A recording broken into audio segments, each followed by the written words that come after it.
I'm Rob Van Dam. The whole show. Hey, what's up? It's Monday night. Mondays, everybody's got a case of the Mondays, but we got a good case of the Mondays because we have Mr. Monday Night here with us.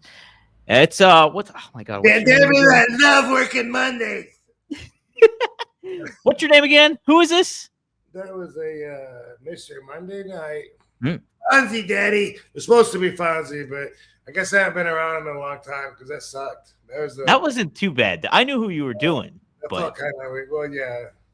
I think I used to when I'm not around someone for a long time, then after a while it's hard to tap into that, like right. I was having Bobby Duncombe, he passed away, and I hadn't been around him in so long, and I would just tap into him, and I would feel like,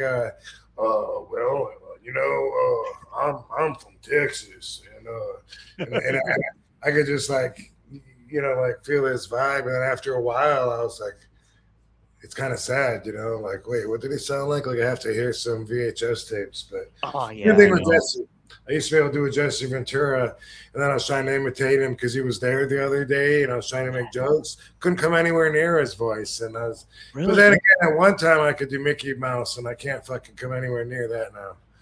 Dude, I know you shared this on Facebook. You shared a video of yourself from like You feel me? 1991. You feel me? I hope you do.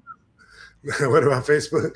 What did I share? Oh, I know what you're talking about. You know that pro? I never saw that before, and you're just like, I can't remember what you're trying to promote, but you're like, like you redid it and stuff. It was fun. It was pretty neat to see. Yeah, they're like, you're in a northern fucking independent junior championship, whatever, some shit. And I'm like, I am. I am. What?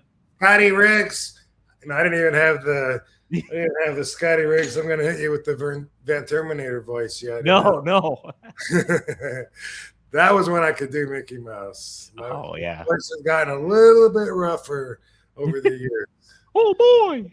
There you go. Isn't that goofy? No, that was Mickey, I guess. No, that was me. Hey there. I guess it's kind of goofy, Mickey. Kind of goofy. Don't even talk, does he? No, he don't talk like this. God damn it. Pluto talks. Pluto doesn't talk. Pluto doesn't talk. There you go. Yeah. There you go. That's right. And got it. There you go, huh? But no, that was neat. What was I gonna say too? Oh, I was with Nash. Nash was in Pittsburgh, and we were talking how great your impressions were. And I was like, I told him, I was like, I think my favorite one that he does is Young Rob Van Dam is my favorite. Yeah, I can do me best. Yeah, I hear you doing you's the best one, I think. And I can do my grandma perfect, but not really. But as far as you know, yeah, I believe you. I told him too. I was like, his Violent J is low key good too. Your Violent J is really good. I noticed that when we had him on last week. I was like, dude, Rob does a good Violent J. Who's the dude?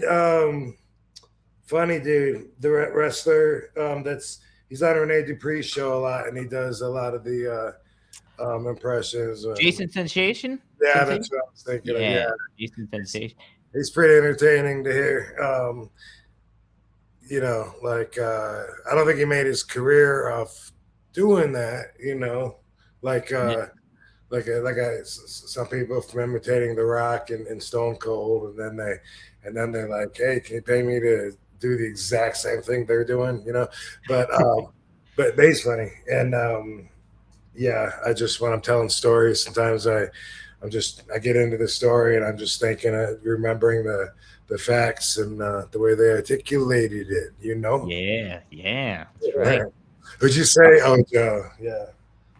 Yeah, dog. I really appreciate it when you do that too, man. Dude, they're like really getting a lot of good. Aren't they? Good comments, good feedback, good energy going their way this week.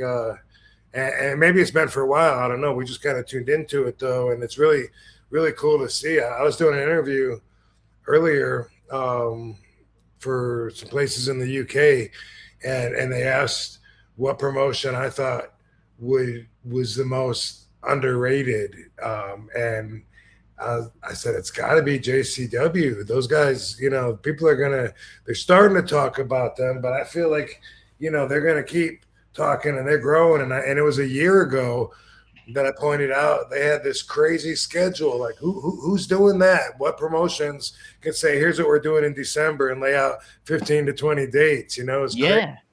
And they've just still been doing that. And now that they got Vince over there doing the writing, the fans seem like they're really into it. And man, good for Joe, because he's been like hanging in there for so long and not getting really any credit. And then all of a sudden, boom, like there's no telling what this could turn into. I'm excited to see too, because they were talking about like nostalgia stuff, like acts coming in and the people we haven't seen in a long time. Yeah. And like not people that are doing some of the old independent shows. People that you ain't fucking seen in years. I'm thinking, who's that going to be? Like, who are they talking about? They're pulling out. I was speculating like Sean Stasiak. He's still in great shape. You could bring him in. Bring him in. I don't know if Chuck Palumbo, what's he's doing now.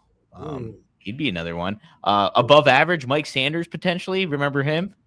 Is that the Ohio?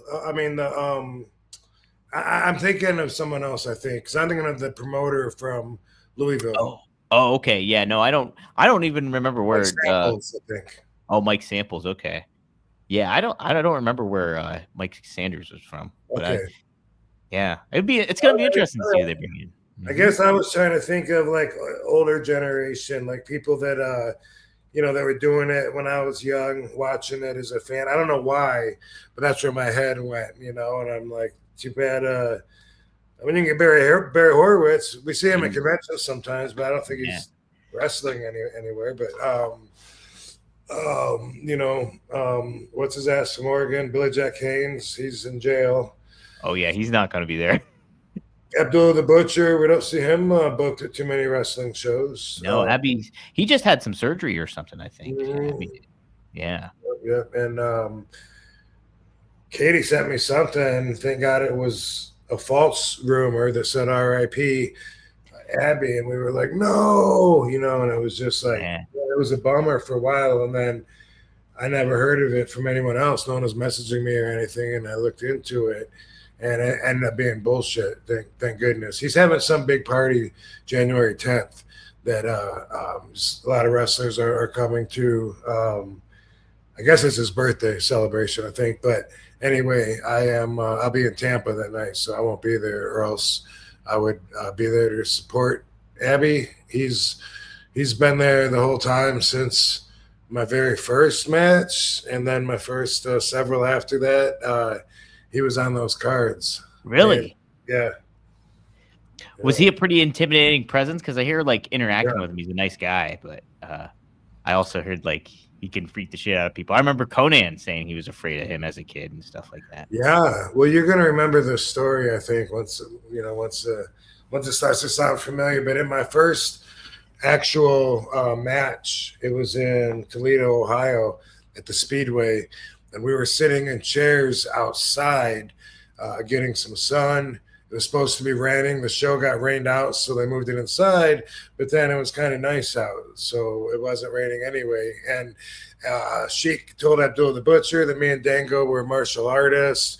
And so he's talking, and Sheik's saying, this guy, used to break bricks and stuff like that. And we're like, wow, that's awesome. And he wanted to show me some moves. And one move that he did, he says, come here, champ. Come here, champ. He speaks really soft. And I came over there and he said, choke me. And I was like, he said, choke me. Go ahead, put your hands on me. Choke me. And I was like, he's like, go ahead, squeeze. And of course, I'm not squeezing. It's too awkward to really try to squeeze as hard as I can. But he wanted me to put some pressure on, and so I did. And then he put his hand on my chest, and he simply just like pushed me off, and my finger just went right off his neck. And he goes, "See what I did there? Like a ninja." And I was like, "Yeah." Okay, and I went over and I sat down and I looked at Dango, and I was like, that's kind of weird. Like, And like, is that really gonna work if someone's really holding my neck? And his neck was so thick I couldn't get my hands around it anyway. Yeah. But I sat back down, and the chairs that we had were I think they were wooden. Yeah, his was wooden anyway. They were wooden chairs because he wanted to show me something else, and he leaned over towards me, and he was like, "Here's another thing." And when he leaned, the chair collapsed, and he took a bump, and he boom. And he fell, and boom, the chair just sold the fuck out of it. And me and Dango both were biting our lips so hard trying not to laugh because we were intimidated by him and we respected him. But that was like the funniest thing we'd ever seen, ever. And he completely no-sold it. Like, he got up, got another chair, and he's like, "Come here, let me show you another thing." And so we're like, like trying so hard not to laugh. And he showed me like some other ninja move. You never worked with him in the ring, or did you before? Oh yeah, actually, I ended up working with him quite a few times in Japan. Oh really? Okay. That's why whenever I see him now, even though he's in a wheelchair, whether it's at a convention, at dinner, on stage at the Cauliflower Alley Club, I always go and I jump up on his legs and I stand on his legs. Yeah. And I give him a 10 count punch. Boom, boom, boom. And the reason I do that is because he used to always love taking the monkey flip. And he was so big, it's impressive. Like Japan, it'd be like, ooh, then clapping with their feet on the ground. But he could take it, and he would. Whenever I wrestled him, he would always have that put that in the match, and want me to monkey flip him. And so I go up and pretend like I'm gonna do that, even though he's on the chair, and I'm giving him the punches instead of the monkey flip to change our heart at that point once I'm up there, I guess. But yeah, right, yeah. But yeah, just for the obnoxiousness of it, like who would do that, right? That's great. The guy, he's in his 80s and questionable health in a wheelchair. So I just, just for the shock value alone. But he loves it. Like he gave me the Cauliflower Alley. Were you there this year at Cauliflower Alley Club? Not this year. I wasn't. I didn't make it this year. No. He was out there on stage and he was giving a speech and he looked at me and I was in the front row and he was like, he pointed at me. He goes, every time I see this guy, and that's all I got out, and I ran up there. You did it? Oh man, I wish I was there for that. It's our special thing, yeah. Oh man, that's great. No, Abby, man, what a legend he is too. It's just like such a presence. It's like the unique look. You want to talk about unique looks, and Abdullah the Butcher, no doubt about it, man. And by the way, when I was training, I still have these programs that the Sheik gave me way back then, before my first match. Body Press magazine, it was called. And it's a program, with 6, maybe 8 pages with the folds. Looked like maybe a second grader put it together. Yeah. This was before Photoshop, so it was pretty funny. Right. Combination of some drawings mixed in with photos sometimes and stuff. But he gave me one that has Abby when he was starting out. And Sheik said that when he first found Abdullah the Butcher, that he was indeed breaking bricks and boards and stuff for a trick. And Sheik said that he pulled him in under his wing, and taught him how to work. And wow. back then, Sheik gave him a different name. Really? And I have a feeling you don't know what his starting name was. Lenny the Baker. The Great Zealous Amara. What? How about that? Whoa. Yeah. Sweet. Great Zealous Amara. That's what I was first introduced to him as. What? So I didn't know the Sheik trained Abby. He trained him. The Sheik claimed to train a lot of people. Mm-hmm. And so I've come to wonder if sometimes that might mean like he helped train. Like I don't like when he told me, I took it as if he found everybody from scratch. Greg Hammer Valentine, Diamond Sheik, a bunch of guys. But then just looking at everything in totality, what I think sometimes was that, especially if it was like a second generation wrestler or something, sometimes they would stay with the Sheik while they were learning or while they were young. He had that huge mansion back in the day, and a lot of wrestlers would stay there. They'd stay for months and go on the road with him and learn. And so sometimes I think that's what he means, even though he takes credit for being like the trainer. I think sometimes he might have just been that influential, at a very important molding part of the career where Sheik, wants to take credit for it. And I get that, because even when I signed the contract with him, which I still have, it's very onerous. Like he doesn't want me learning from him and then going and learning bad habits and learning how to be the shits from the guy, in the next town, and then telling people the Sheik trained me when I'm the shits now. You know what I mean? It's like, right. I would feel the same way. Like I wouldn't mind helping people, but if I was going to go through the trouble of actually really putting my time into somebody, and I wanted them to be like my protege, carry on, my teachings. Yeah, I'd be pissed if they were picking up bad habits, coming to work out night and doing the fucking Canadian Destroyer and the fucking Spanish Fly bullshit. Spanish Fly. Rob taught me that one. Right.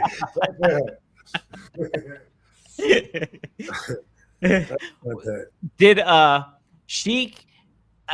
I know a lot of independent promotions do this now, especially if it's like they get territorial, where it's just like if you train with them, they don't want you necessarily working with other promotions that maybe are nearby and stuff like that. Was Sheik ever like that with you guys, you and Sabu? Oh, don't ever work for this guy, or don't do that. Sure. You represent me. Absolutely. But with their approval, I could do anything. So yeah, a lot of the guys, they were like, "Fuck that guy." He's an idiot. You don't want to work with that for that guy.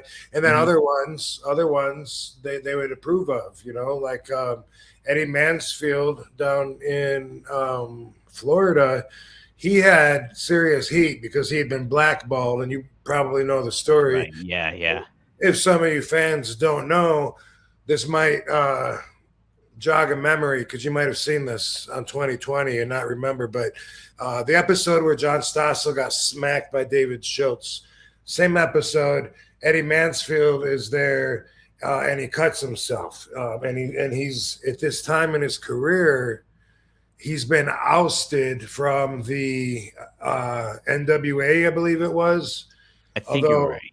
I think some of the companies seem to be subcategories of NWA. You know what I mean? So yeah, that's where it gets confusing. Like it's, I don't know, Deep South, whatever the fuck. But anyway, he was kicked out of the business, and he felt like he was blackballed already, and nobody would hire him.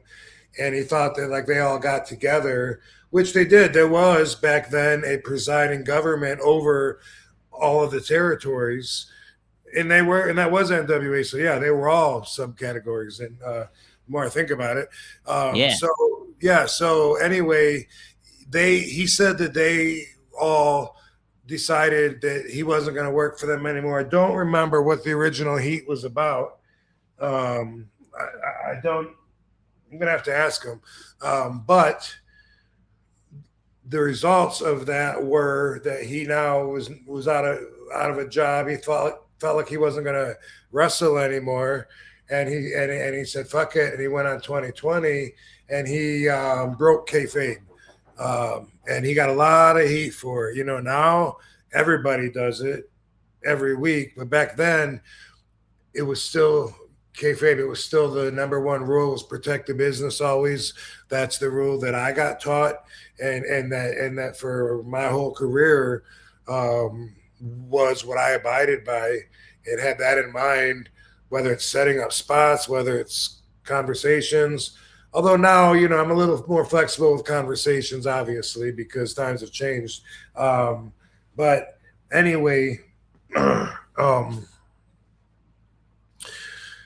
he got the heat and wasn't getting booked, and he went on 2020, and he told them it's a work, and he showed them he got a razor blade, and he gigged his forehead, and he told them, see that? Red turns to green. And a real famous line, red turns to green, talking about getting paid. And so after that, of course, then he had even more heat than he did before, because now he just gone on TV and exposed all this shit. And so now he really was blackballed, even if he wasn't before. And so much that when I was in Florida, I moved down there in 91.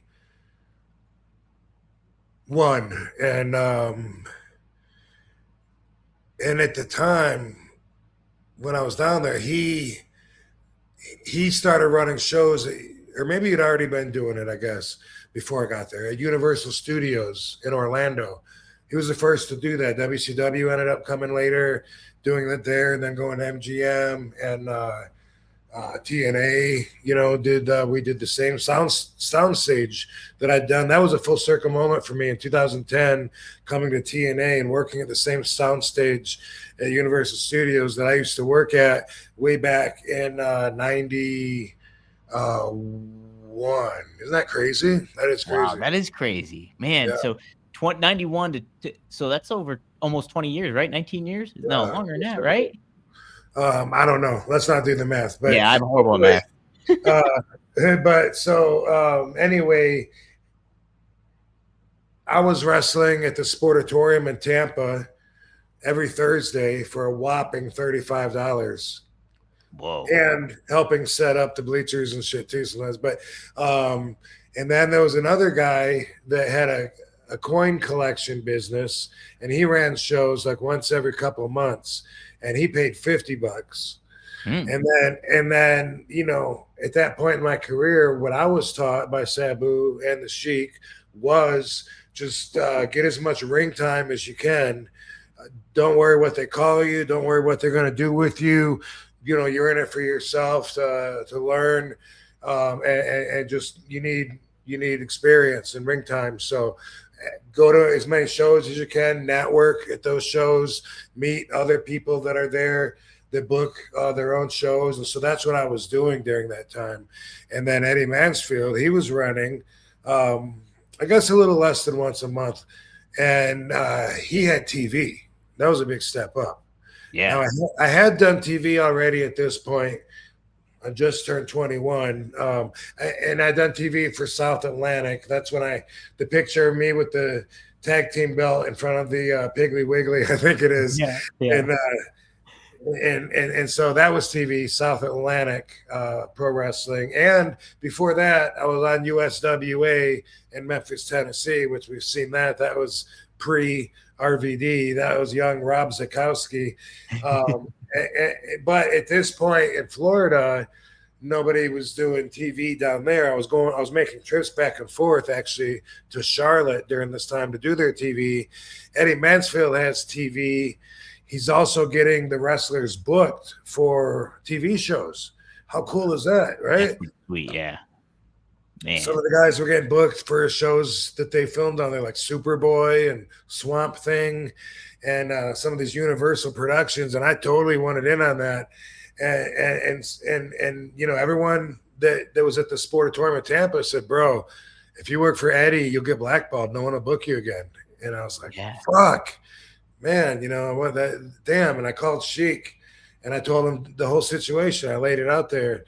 I called Sabu, I think, and he said, talk to Sheik about it. And I talked to both of them, maybe even on a conference call, and was like, man, everyone says if I work for Eddy, that I won't be able to, that I won't work for anyone else again.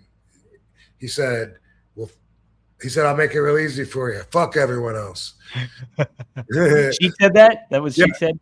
Yeah. Fuck them. They don't know what they're talking about. He said, go to work for Eddy. Eddy's a good guy. And so I was like, man, I'm so glad that he said that, sweet. That's what I wanted to hear. Even though we would do 5 shows in one day for $50, which is technically $10 a show. $10 a show. If you look at it, but it was like they would put out cardboard cutouts around the park, and we got these TV tapings at 1, 3, 5, 7, you know, last one at 8:30 or whatever, and so that's what we would film around, trying to get people in, packed like that and stuff. But 5 shows that he would have a little bit of time for to put on TV. That was the IWF, the International Wrestling Federation, and I was just turned 21, and that's where I met Bart and Billy Gunn. What? Yeah. Wow. They worked for IWF too? Yeah, they were the long riders, cowboys. Oh, okay. Wow. They ride on horses. Yeah, I mean, obviously, I met a lot of other guys too, but as far as like guys that are still in the business doing it, that I still see all the time, I don't think there's too many that I've known for 30 years or whatever. Right. Whatever, 35 years, I guess. Shit. Yeah. That is like, it's 34 years. Yeah. Wow. Man. So did you end up having did the Eddy Mansfield kind of thing ever come back and hit you after the fact? Like, did nobody ever give you a hard time for it? I was on my way up, brother. Heck yeah. Eddie saw a lot in me. Everybody thought my split leg moonsault was the shit. Yeah. And I was just starting to get, the more TV time, the more magazine time. I was just seeing my star rise and seeing the good feedback and comments that everybody was saying. It's like back then, being different in that way, in an athletic way, I think was easier to do than it is now. Because now, first off, everybody grew up watching me. Sure. And X-Pac and Sabu and 1, 2, 3 Kid. What the fuck? Sean. And wanting to do that because that was the cool, and Jeff Hardy, of course. So nowadays, I think the way I feel, I could be wrong, but this is the way I feel about it. The wrestlers that might stand out by being even more extreme with those standards. So now everyone's doing a 450. Okay, so the guy that's doing 700 now, I think it's harder to even stand out like that because it doesn't even register in people's minds. Oh my God, this guy just did, 2 complete flips. And they do that. 2 flips and then land on their ass on somebody and or double or, springboard double flip to the outside. It's impressive for the moment. Don't get me wrong. But I feel like it's harder to really stand out as being like, whoa, this dude is nuts because of what you're competing with and because of the style has changed that much. Right. And I think everybody sees those moves get done now. I remember it being like a huge deal when you'd nail the 5-star frog splash. I remember being like in awe when Billy Kidman would do the shooting star press and like seeing that happen. Yeah. And I was like, how is that possible? I remember thinking all that. And now like people do a lot of that stuff in different ways and manners. And it's just that you guys made it feel unique, but that I think a lot of it, like, kids playing video games and doing those moves and seeing it all get executed. And by the way, shout out to Too Cold Scorpio. Yeah, heck yeah. Been doing that same shit since '92. You know what I mean? Right. So we were able to stand out, and everyone thought we were crazy, and they didn't even understand it. Wrestlers would be like, just do all that flippy shit, and just let me know, if I need to know anything. And it was almost like I had people believing that I could fly just because they hadn't seen simple shit. I would call it simple now compared to what the gymnasts are doing. You know what I mean? Just because I could do a standing moonsault, that made people in their mind think that I could, fly literally. And now, everyone does everyone's moves in wrestling school before you even have your first match, which is totally different than we did. But also, the average wrestler body size has come down considerably, and that's also to coincide with the style being different now. Mm-hmm. Yeah, like when I was doing that, the guys were 270 pounds that I was wrestling, and even though I was 235, I looked even smaller compared to a lot of those guys. At least I think so. And anyway, just jumping off the top rope, doing the one-legged kick, even just that. like Terry Taylor was like, anybody else would break their leg doing that, jumping off the top rope, doing the one-legged kick, and then just landing. Like, do you have to land like that? Like every time you do it, I wince. I go, I don't even really pay attention, you know. And, and then he told me that he had to tell other young wrestlers, don't do that shit. Just because it works for Rob, don't mean it'll work for you. And that's what I always get is like, well, yeah, but you're RVD, and that's always an excuse for everybody that I never really totally understood, because I'm like, all I did was say no. You can say no too, motherfucker. What do you mean I'm RVD? But anyway, wrapping that all up, I think that's a lot of it, is that the average wrestler is closer to 200, 205, 210 maybe. Yeah. Whereas I was a smaller guy at 235 before, and just there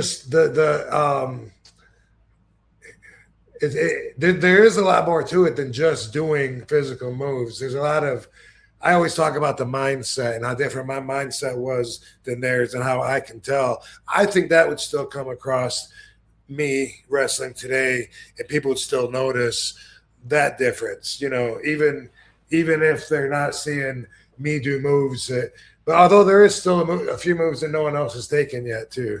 Yeah. You know, not very many, but there's still a few. Well, you know, I've told you this before too. Anytime when I go back and watch your matches, like in ECW or in WWE for that matter too, it's just like there was more deliberateness and intention and aggressiveness in a way that you don't see with a lot of the athleticism that goes on today. Like, you know, people we were working against each other a lot more than they are now, where now they're working with each other with each other. And you can see that, like, that's a clear indication. Like when you and Jerry Lynn were going at it and stuff like that, it would just be like, man, these guys are really trying to one up each other, and not only that, they're trying to hurt one another. And like now it's like you made a perfect point right there. They're working with each other, and you can tell, like you can and for us, just the amount of percentage that we were actually competing seems to not be there anymore. You know, like, we really did want to outshine each other. And by the way, until I wrestled Jerry the first time in Philadelphia, we weren't even like friends. You know what I mean? So it's not like we both have like a mutual agenda. Hey, let's take over and do this thing. You know, I mean, we were trying to outdo each other. You know what I mean? Like I already had the position. I was already top RVD the whole effing show. And I needed somebody to keep up with me that I could work with. But our matches really were like it made us bring more out of ourselves. You know what I mean? Yeah. So that at the end of all of our matches, we both felt like we gave it our all. And it was such a satisfying feeling, and just the whole aspect of everything that I just mentioned made it so much easier to be in that mindset, because, you know, boom, you really did lay it all out there, and was both giving it our best, trying to outshine each other. You know, I didn't really want to hurt him, but I had no reason to hold back on him. You know what I mean? Right. For sure, right? And let me ask you this too. Was it Paul that paired you guys together? Or did somebody notice, or did you guys notice, like, oh, I want to work with Jerry? Or like, was it Paul that put you two together and knew that you guys would have like good chemistry? Or like, or did it happen organically, I guess? So I don't remember who put the actual first match together. What I do remember about it, it was at the ECW arena in Philly. And I remember I was talking to Sabu and Paul both about it. Like we were just all together, the three of us, when it came up. And they both, Sabu and Paul, both thought, you know, Jerry's down here. Well, Jerry's here. You're up here. You know, don't give him too much. Yeah. Shouldn't be that long of a match, you know? Yeah. I feel like working though. Are you fucking you serious? Shouldn't be any more than 8 minutes. Is that what the whole effing show was all about? and so we went, 20, 25 minutes, and my outfit was ripped. I had blood, and fucking my hair, it was all over, pulling splinters out of my ass. And I felt, like during that whole part, everything's always for a reason. And when you know what you're doing in the ring, that's the way it is with the moves. All the moves, everything that you do is for a reason, but also on a bigger scale, everything I was doing with him was building my fan base up too. And my connection with the crowd was growing, and they were learning more about me and what I'll do. And I was learning more about me too, what I can do with something like that. Mm-hmm. Yeah, Jerry like challenged you probably in different manners than other guys did too. Like totally. There's never been another, and everybody wanted to be the next Jerry Lynn. Yeah, and they still like, I hear people, if they're wrestling me, they'll ask, "Can we do some of that Jerry Lynn RVD shit at the beginning?" Otherwise, I'll hear them say it to each other, and that's pretty cool. We set some standards. That right before that, I met him. He had just been around ECW for a short time, and he was Scotty Riggs's friend. Okay, yeah. And so when you're a friend of one of my friends, then you're in with me. You know what I mean? Unless there's a reason not to. Like, you could say, "Hey, this guy's my buddy," and I could look at the guy and get bad vibes and still be like, "Okay." Keep him from a distance. But like, if Sabu ever said, "Hey, Mike Awesome's cool, Rhino's cool, Louis cool," all these guys, automatically I accepted them as friends because of the recommendation. And so Jerry, I figured that I would like him. I was on the airplane. I think this was a shitty value jet, which was horrible back in the day. These airplanes used to be late, change the gate 5 times before they'd get off in it. But anyway, we were on the same airplane on the way to Philly, I guess, and I was closer to the front, and he was in the back, I guess. No, it was the other way around. Okay, yeah. I used to ride in the back then. I didn't have standards yet back then. But anyway, when I got on the plane, I walked by him, and he was, sitting up more towards the front. "Hey, Jerry, yeah, good to meet you. Yeah, Scotty talks good about you, blah, blah, blah. Cool, man. Yeah. Well, cool, man. Yeah. Look forward to, hopefully we'll be able to work with each other, And I went back and sat in my seat in the back of the airplane. And then when we're up in the air, Jerry was feeling social, and he thought that would be a good time to unbuckle his seatbelt, walk back to where I was sitting, and talk some more. But this was there in my Soma days. And when he came back there, I had eaten some Somas, and I was eating cereal because that was the big 5-star meal that they gave us. Yeah, Frosted Flakes. Oh man. And milk in a spoon, and I was just frozen like a statue with it close to my lips and my eyes closed, and I was just like this. Oh my God.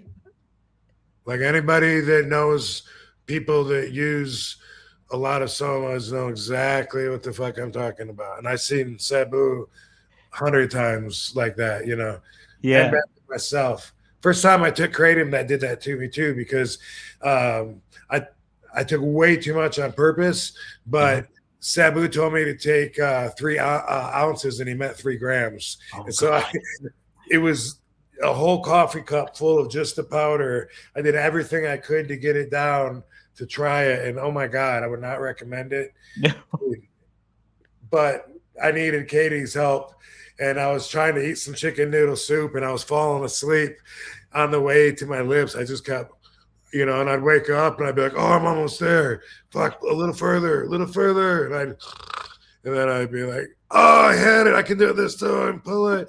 And Katie had to be somewhere. I can't remember. And I was by myself. And I was like, I fucked up. It took way too much. Oh, I man. need help. And we were staying at a hotel because we had our new house had just flooded. And I'll always remember it like that. And after a little while, I was like, whoa, throwing up in the sink. And I wanted to. I was trying to get that shit out of me. But Yeah. that's the only time that's ever done that. Now I forget that people even get high off of it. It's like something that like never happens with me. But the first time, there was a little while where I felt good. And then there was a while where I felt like drunk and had no balance. And then I felt like, I don't know, acid, alcohol, like everything. It was so weird. And then I just couldn't wait to get it out of my body. But, you know, taking a reasonable amount, which is way less, I can't, you know, hold that negative reaction and circumstance against Kratom myself. It was me being ridiculous, taking a whole coffee cup full of just the powder, eating it, not drinking it, eating it. Wow. As opposed to like a teaspoon, which is a lot, which a is lot the more. 3 grams. Yeah. But anyway, I was doing that when I met Jerry Lynn on the airplane. He came back and he sat down beside me and started feeding me. What a guy. Yeah. Good first impression. That was the first time that I talked to the guy, you know, and That's it hilarious. was cool. After that, yeah, fed me my Frosted Flakes. And Oh, man. yeah. I can't wait to make a thumbnail for that. Yeah.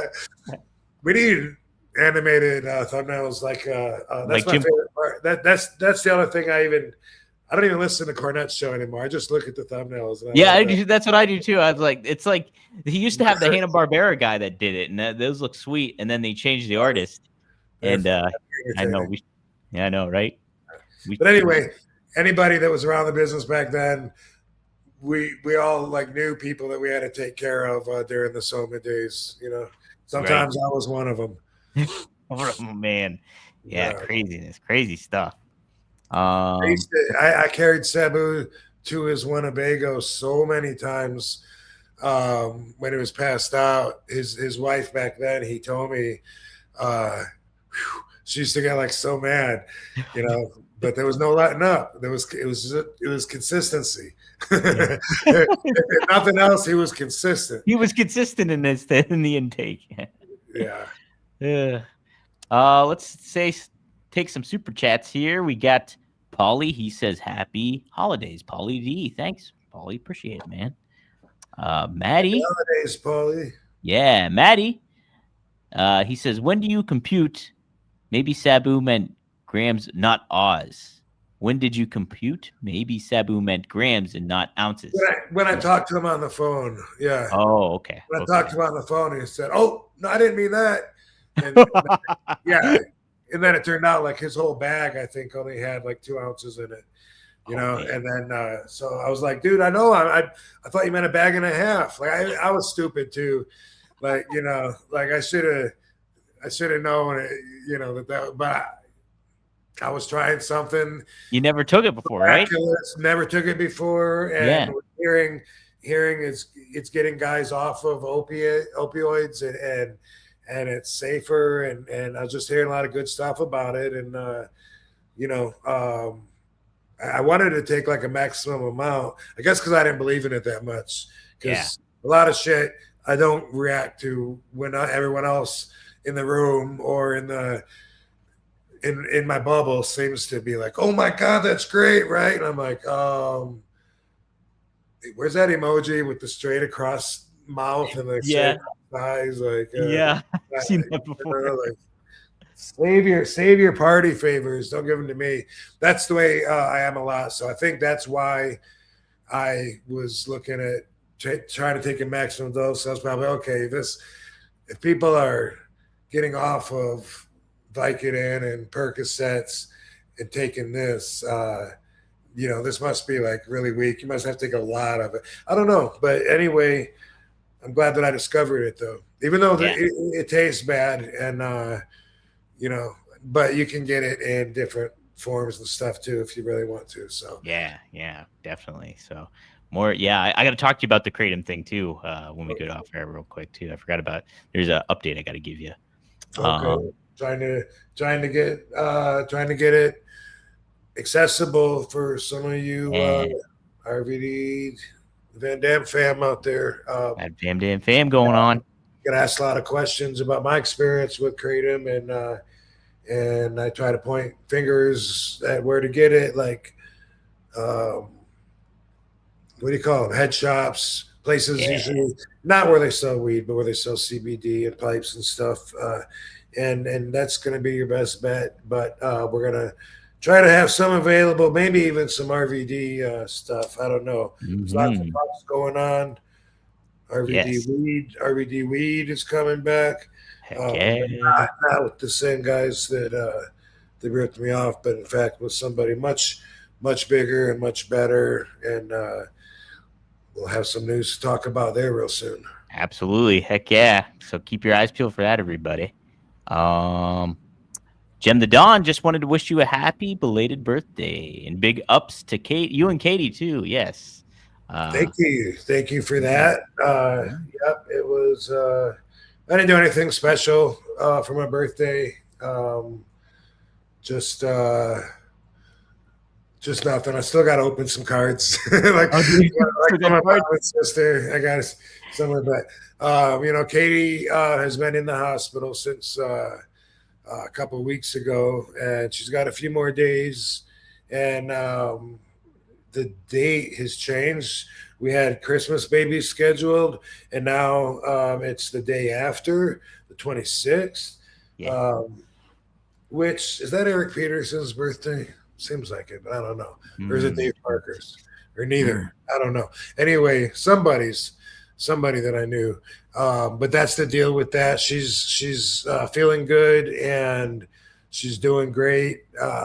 This preeclampsia that she has will go away once she gives birth. Until then, they got to keep her monitored, to keep her blood pressure down, to make sure that it's a safe environment to cook the babies until the 34-week mark, which is looking like it's going to be Friday. So we got babies scheduled for Friday. Wow, how about that? Heck yeah, man, great stuff, Rob. And by the way, she's doing great. I go and visit her all the time, and we appreciate all of the well wishes and the concern. But worth mentioning, some of the headlines were a bit dramatic. Yes, Ringside News did a really dramatic headline that was bullshit. Like, it was really bullshit. And I mean, don't get me wrong. Like, this is something, preeclampsia, if left untreated, it can be fatal, for mom or the babies. It's nothing to really laugh at, but at the same time, she's doing great, and there's no reason, to hold back your tears while you're talking about news of her being in the hospital. She's there in the right place. We've been told since the beginning that the twins come early. And that often you got to bring them out, that they don't even let them go full term in case there's some kind of fight at the doorway, I guess. And, and so then, depending on how early they are, then they somehow make the decision of how much NICU they need, which is the incubation period, to continue to grow. And that, the earlier they are, I guess the more time they spend in there. And then some babies seem to not need it, even though they are early. So it depends on how well they are developed and stuff. So we'll find all that out, God willing, as long as everything moves the way that it is. And then I guess I'll be a daddy on Friday. I'll text, oh my God, you're not going to believe what I just saw come out of my wife. Yep, right. That's what will happen. Thanks, y'all, Van Dam fam. Watch for that message. Yes, you guys keep your eyes peeled, everybody. Keep your eyes peeled. Heck yeah. I'm so happy for you guys, and prayers up to Katie and everything. It's an exciting time for you guys both. So, Roy Dotson, thanks for the $2. Rob, you should have been WWF champion at No Mercy 2001.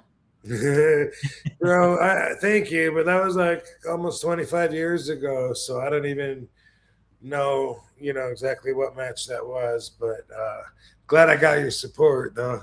Yeah. I think it was it Stone Cold and Kurt Angle? Was that the match, maybe? Shelton Benjamin. No, I don't know. I don't know. I can't remember. I think it was probably during the invasion with Austin and stuff, I bet you. I don't know, man. I had looking back at it though, it's I see where I gained a lot of my fans by being seen on their level, even though I might not have seen myself on their level through the eyes of the company, prospectively from a business point of view, if that makes sense. Yeah, I know what you mean, but like I think I said it like last week, or maybe it was the week before that. Like you were right up there. Like it was I just felt like you should have been WWE champ at some point, even in the mix with The Rock and Austin. Like, oh, they got Kurt Angle in the mix. They got to get RVD in the mix now too. You felt like you were, once you invaded with ECW and WCW, it was like, oh, I can't wait to see Rob go all the way up to the top now too. So I think the fans had that impression, definitely. Maybe WWE management maybe didn't. I don't know, but the fans sure did. I know I did. It was a fun ride. Heck yeah. All right, let's take a look. A couple more super chats. We'll go with this one. It's a Maddie one here. Maddie, thanks for $2. Would you prefer your last match in WWE or TNA if you were to have a last match, Rob? WWE or TNA? WWE. Yeah, WWE for sure. More people are going to see it. It's bigger. There's a lot more benefit to doing a WWE appearance than TNA. I'm surprised you would even ask me that. Hey, and you still get the biggest pop of the night too in WWE. So how about that? Yeah, keep that in mind too. Keep that in mind.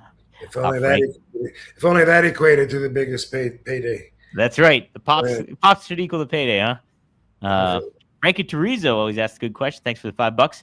If Vince had brought back the real ECW, could anything been done about those rated R chants spreading to his other shows?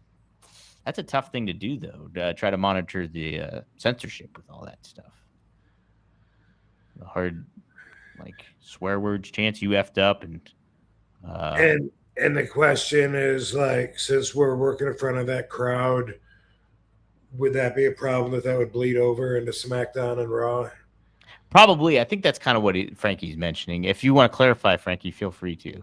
But I think they're saying, spreading to the other shows. So you're watching ECW, that's fine. But then you watch SmackDown and you hear, she's a crack whore. I think that's what he's asking. I think so. I think that's what maybe that he's getting at here with that concern potentially for that. Maybe if they kept the shows separate, I mean, I could see it. You know what it would take would be, it would take a desire from the fan base to want to be part of the show in that way, which they totally could do. The way that the fans react now and pop, right, when they know they're supposed to pop, it's not just a automatic feeling inside that makes them do that. They also are not only just trained from watching it to know when to do that, but they also want to, like, they want to be part of the show. They want to engage and be interactive in that way. And I could see that working. It would take some educating, but if you said, boom, this is ECW, this is where you let it all out, I could see that. I could see the crowd respecting the boundaries if they liked it, if they thought that the boundaries added to the entertainment, made it a cool thing. And I could see that working. And too, if like Frankie said, if Vince really embraced what ECW was about and like kind of like let you guys do the thing that made it so special and everything, and maybe put a unique spin on it, like it would get like a segmented different. Oh, that's the ECW crowd going there, and you still got the Raw and SmackDown crowd where around that time, I guess it was maybe leaning a little bit more towards kid friendly, but I think they could delineate a little bit if they put the focus on it for sure. It's just like, I'm gonna do this. You can't use what they did before as the model to do it though, because what they did before was not only did they not try to get the fans to act differently, they didn't even want the wrestlers to be distinguished. You know what I mean? So when they were doing ECW on Sci-Fi, and they would have Matt Hardy or Kane or somebody that wasn't even on the ECW roster, I mean, that alone tells me that they were trying to normalize, for lack of a better word, ECW and make it more like the other ones instead of capitalizing on what made it unique. So of course, the crowd would be the same thing. They would have to really keep the wrestlers separate, keep the rules, the characteristics that made ECW special. They would have to keep all of that separate than what they have on their other programs. And then with that, if they let the crowd know that they wanted them to, really let their hair down, so to speak, on the ECW, and that they, we won't be confiscating your signs on these shows, or, everything you could educate that you could use to help them understand, boom, it would work. It would definitely work. Yeah, I'm with you. Yeah, and what a fun way that would have been to change handle the lights. Yeah, change the lights, change the apron, change the mood, music changes, everything. But instead, ECW, everything changed and became half ECW. ECW, more WWE. And it was just like, I always thought it was neat when they would incorporate some of the veterans, like from WWE into ECW. But I think if they were more selective and they did it in the right manner, it would be more impactful. I hated it. I only liked it if they joined ECW, like Kurt. Yeah. Angle, if they were just visiting. No, I don't think.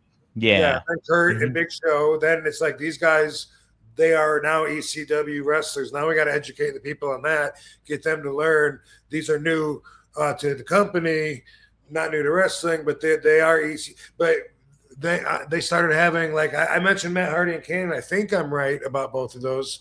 I think those guys, when I was gone and suspended, I believe those guys, without even being part of the company, would just pop up on there just to confuse you. Yeah, no, it's like there was no clear distinction of who worked for ECW, who worked for SmackDown, who worked for Raw. Then add rules. So there's only one Extreme Rules match per night. And then, boom, what you just did was the opposite of what we were trying to do. Right, exactly. It's like you could offer an alternative product for fans, and it's they didn't do it. So that was the bummer of it all. Dang it. Let's see. Oh well, we got some good chats in here. This is from our boy Seth. Thanks for the $5, brother. He says, my big brags are that I saw Nirvana at the New York Coliseum in '93 and RVD Jerry Lynn at Hardcore Heaven '99. How about that? That's awesome, Seth. Dang.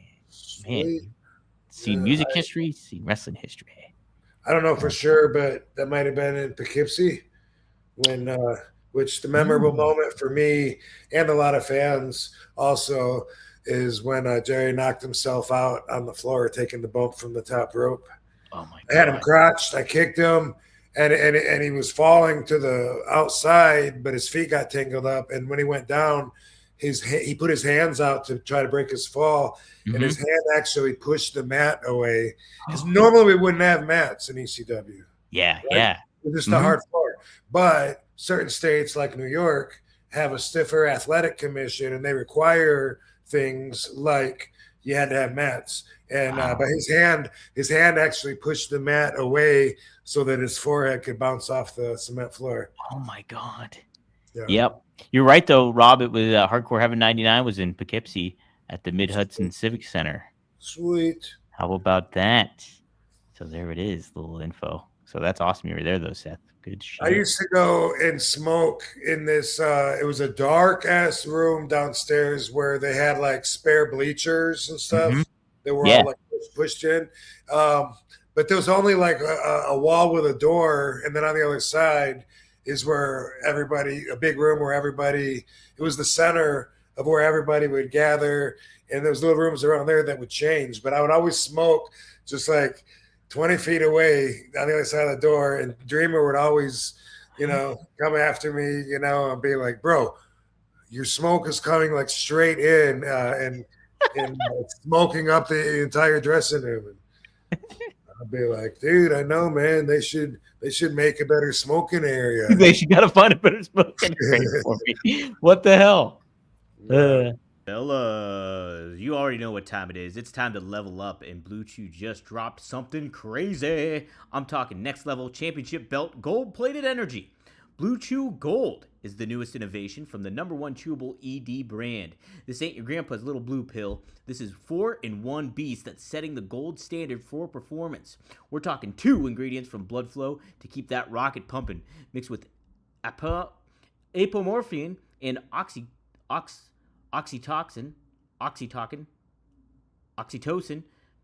to turn up the arousal and connection in your brain and body. Blue Chew Gold dissolves under your tongue and works as little as 15 minutes. That means you can get it on quicker and stay in the game longer. Elevation without hesitation. This is peak passion and peak performance in a single tablet. So make life easier by getting harder and discover your options at BlueChew.com. And we got a special deal for our listeners. Get 10% off your first month of Blue Chew Gold with code RVD. That's promo code RVD. Visit BlueChew.com for more details and important safety information. And we thank Blue Chew for sponsoring the podcast. Maddie needs a little advice here, Rob. His evil ex and the girl that he likes are in a cat fight over Maddie. Do you have any advice for Maddie how to handle this?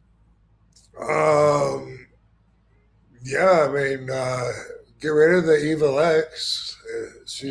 If you call her evil ex, that sounds like you don't think too highly of her, and doesn't sound like someone that you really need in your life. But I don't know, you have whatever you have together and whatever, but just from the way you put that, comparing that to me, like I've said this so many times, I hope I never see my evil ex again, ever.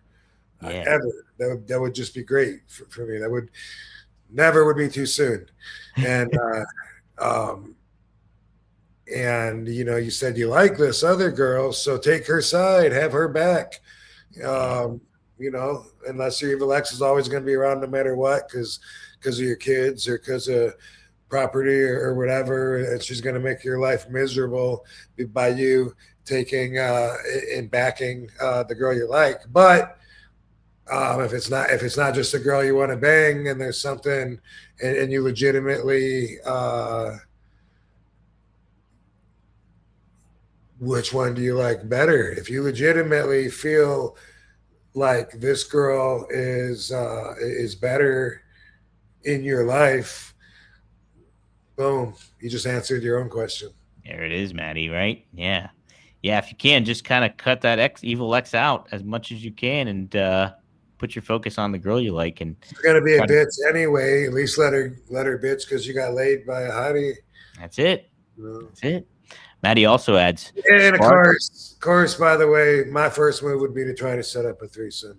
I just assumed that was, a good maybe if that's your one option, Maddie.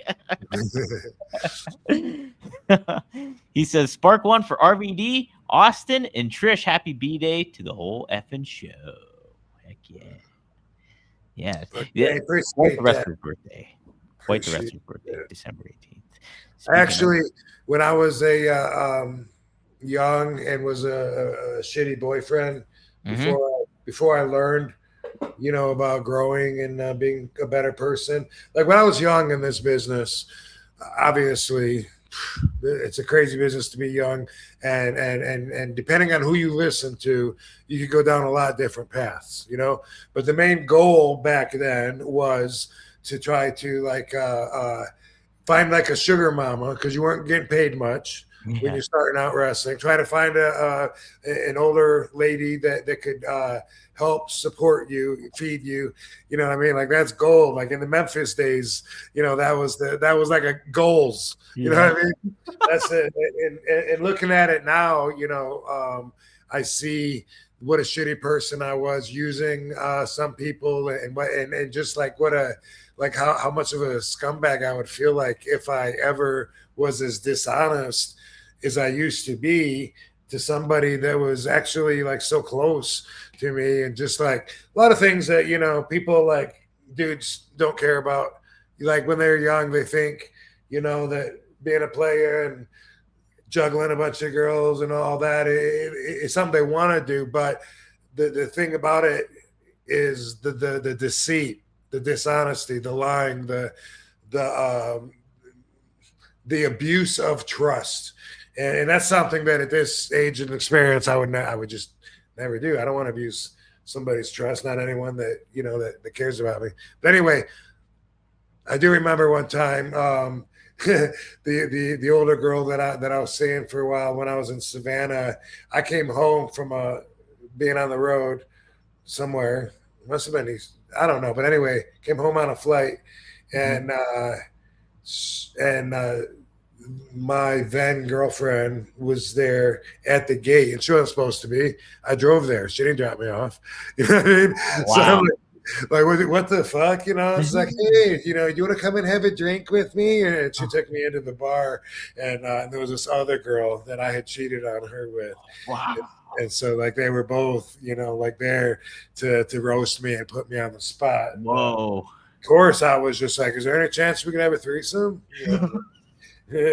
Hey, now that we got all that out of the way, how about this? The one girl thought it was funny. She wasn't mad at me or anything. I don't even know what she was doing there. She was probably just, I don't know how she got her to show up there. She didn't care. She knew. She was cheating on her too.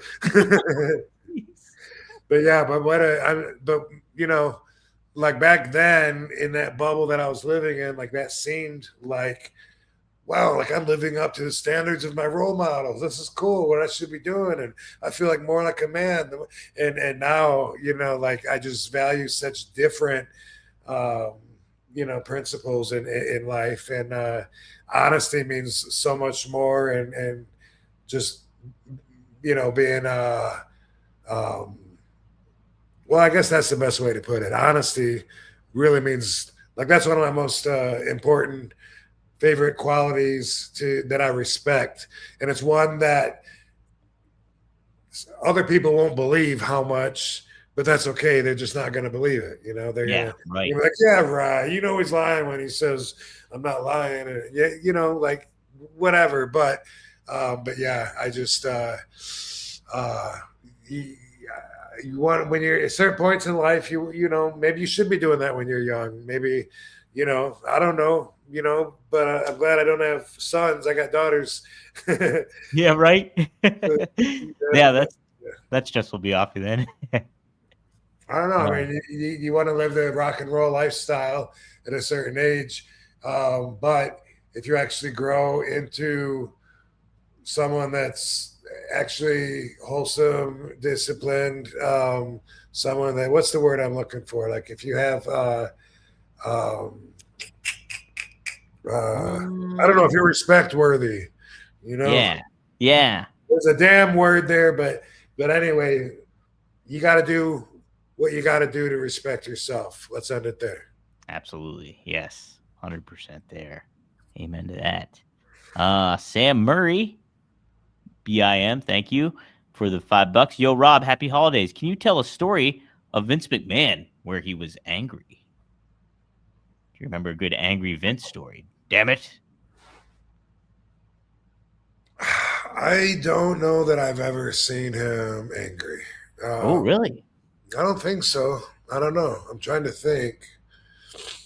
You never seen him yelling in Gorilla at any of the commentators or anything? Probably in Gorilla, you know, with the headset on, but that would be something insignificant because it would just be work. You know what I mean? That's just a part of business, you know, like, you know, I don't know. He's never got mad at me. Nice. Never yelled at me. Even when I quit, when we did the invasion angle in '97, you know, that was the first time that I talked with Vince. I'd already been there, had like 4 matches or so. I wrestled Jeff Hardy, Young Bon Jovi. I wrestled Too Cold Scorpio as Flash Funk. Yeah. I wrestled the Headbangers twice with Jerry Lawler as my partner. And I thought that they were already losing interest in the angle because now I'm teaming with a WWE guy against two WWE guys, and it has nothing to do with ECW. And that's the whole reason that we're doing this invasion angle. So I was really confused, said, fuck this. You're killing what we're doing here. And then I pulled the plug on the momentum and had to talk to Vince then. And even then he wasn't mad. You know, I walked out on him that day. They had to change TV plans, you know, like right before showtime, I guess. Or maybe it was during showtime. I don't remember if it was during showtime. I just remember like I had no idea what was going on, but Paul had told me one thing, and what was happening was the exact opposite. And then when someone said, Vince wants to talk to you, that's when I learned that that Paul had set me up and had me ready to fail and had not been truthful and had basically told Vince that he was selling me to Vince for me to join WWE. I had no idea. No idea. Yeah. So when this happened, I was still fighting for what I thought we were supposed to be sticking to, and I was like, "This is fucking ridiculous. Why am I wrestling Brian Armstrong tonight?" And then and this guy, they wanted me to job. But what the fuck is that going to do for me? I don't even work for you guys. What is that proving WWE is stronger than ECW? Because I mean that's a big fucking red flag right there. And And Vince was like, well, of course, I planned on you working long term for WWE. If not, I wouldn't have put you on my television. And I was like, what? And I looked over at Paul, and Paul's talking to, I think it was Bruce Pritchard. It's either JR or Pritchard. I think it's Pritchard. And they just started like acting like they were like having a secret conversation, like not paying attention. And I was like, what? And he says, yeah, I see you as being a baby face, an aggressive baby face. And I was like, I had no idea. Like, I'm not here for that. I'm here trying to get ECW on the map. And he's like,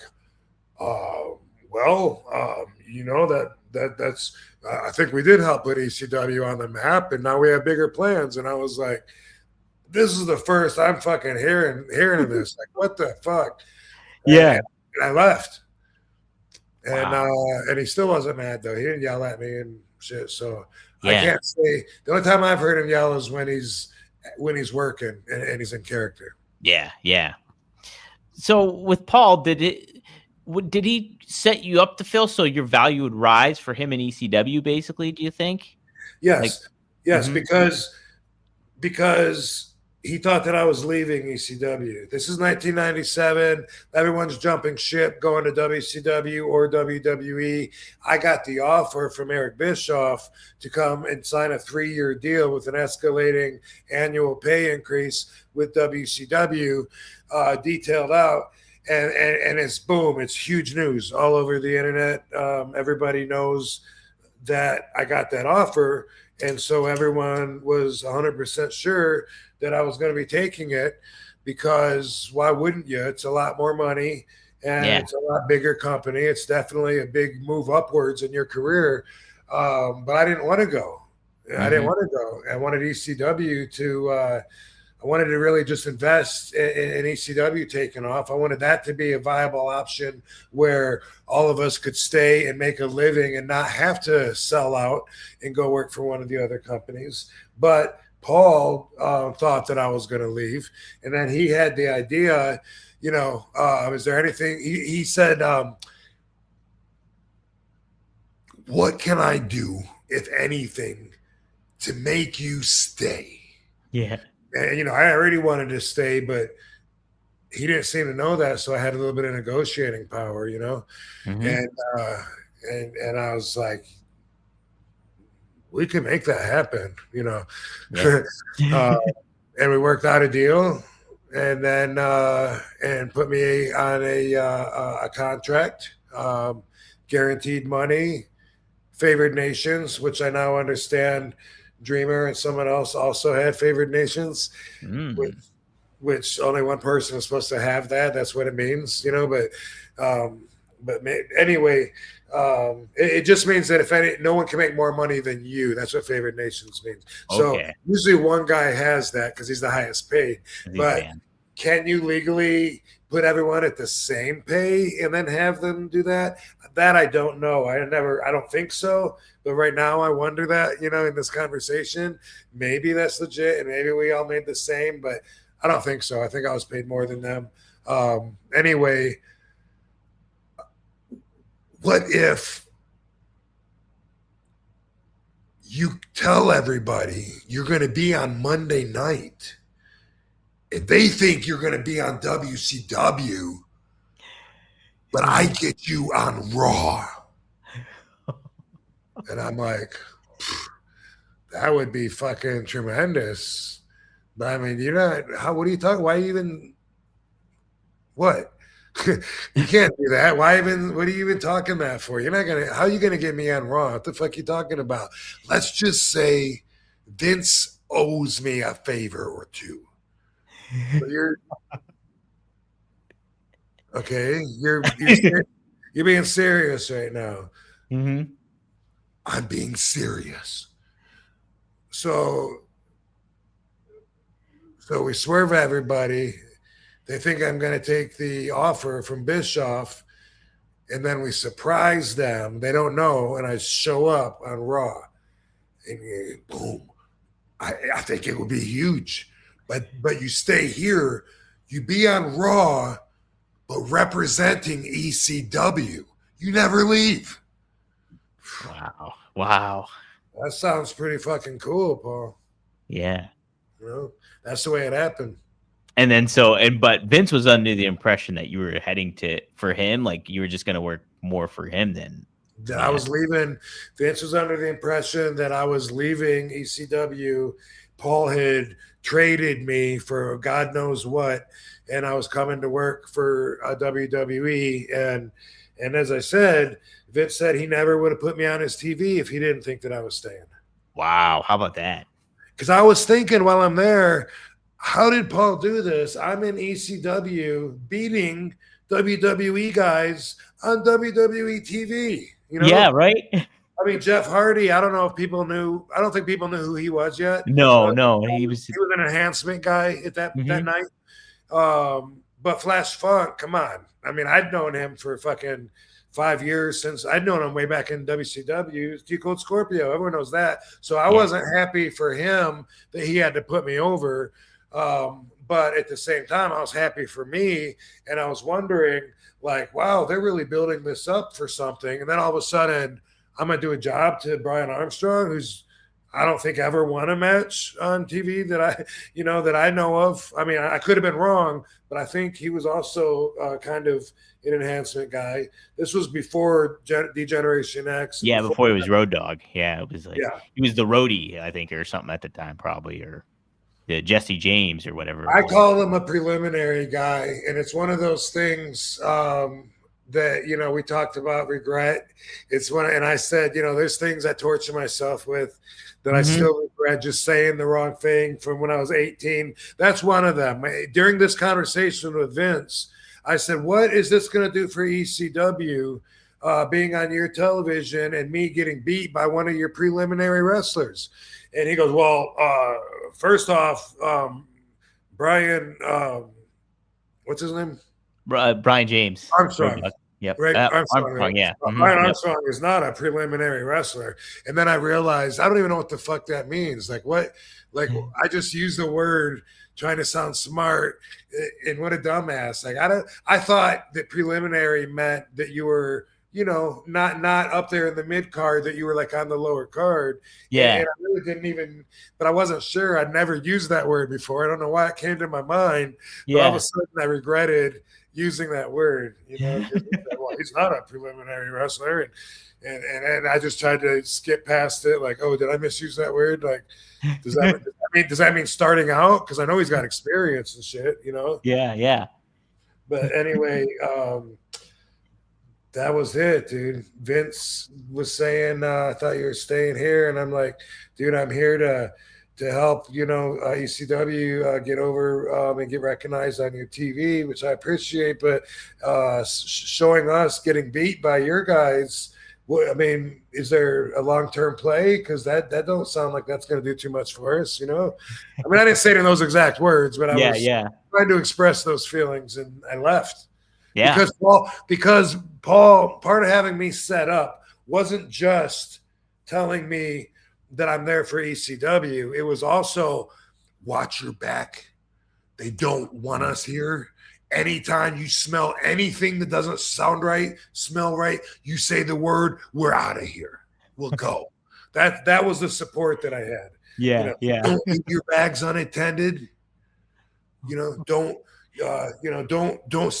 dress in their dressing room. Don't do. He was just like, just say the word and boom, we're out of here. We got you back. We all have each other. We're watching each other's backs here. And he was just like, let's, as soon as you say it, boom, we'll go. And then as soon as I was like, Paulie's got me doing a job to Brian Armstrong. You want to go? I was like, well, is there a way you can explain it? Let's go. Let's go. No, but maybe, it seems like, right? Because how is, let's go. You want to go? Just say the word. And so I was like, fuck it, let's go then. And then that's when they were like, somebody came to me, an agent, and said, that Vince wants to talk to you. I hadn't talked to him until that point. Wow. That's such a wild situation. Yeah. It's like, and you think about it, that's like the epitome of Monday Night Wars going on, because like everybody's trying to jock for position. Oh, WCW, they're going to get Rob Van Dam. No, Paul wants to keep RVD, but Paul's going to play a fast one on WWE and say that Rob wants to go to WWE, and it's just, oh my God. And I never wanted to leave ECW anyway. I wasn't even planning on it, But Paul didn't know that, and nobody knew that. I did want to go to WWE someday. Yeah. Maybe even WCW someday, maybe. But if I could have just stayed in ECW and that would have paid the same, then I would have never left. I would have just, boom. If that would have survived and been an option, forget it. They wouldn't have had a chance getting me to leave. Right. Heck yeah. I would have stayed as one of the founding fathers, and we'd all be working together now anyway, because that's what the business does. That's what happens, right? That's what happens. The forbidden doorway. Yeah. That forbidden door is wide open now. Yeah. We got the super chats. Peter version 1. Peter version 1. Hey RVD, best looking. You know what else I remember? Sorry, what? I remember sitting in the bleachers before one of these shows. It was before I worked, so it must have been the very first one with Jeff Hardy. But I remember sitting in bleachers talking, and Al Snow.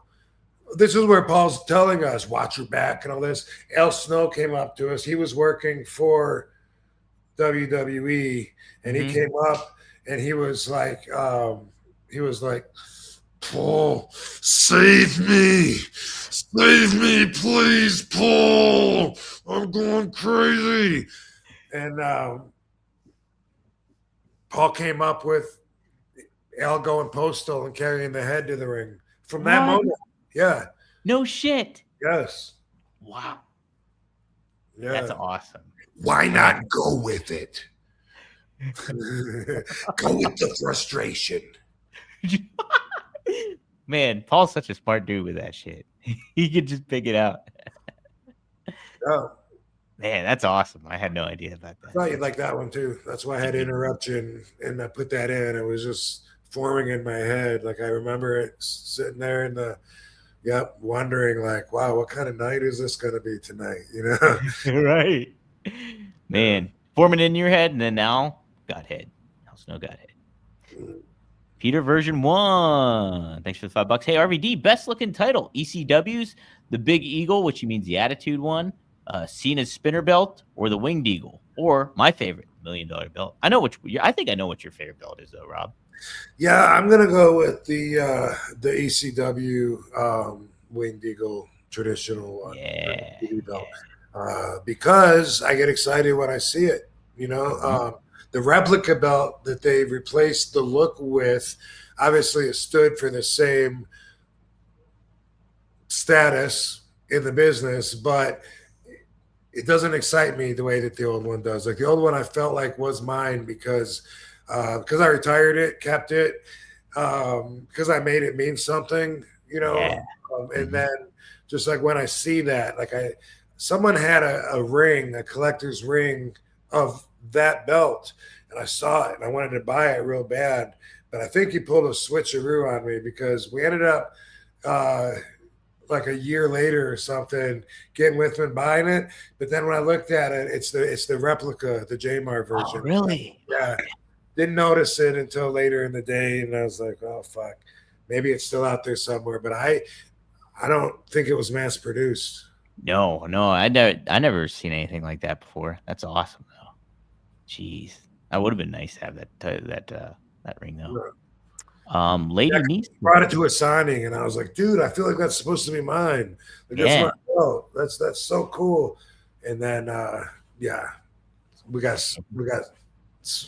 scammed. Got good old scammed.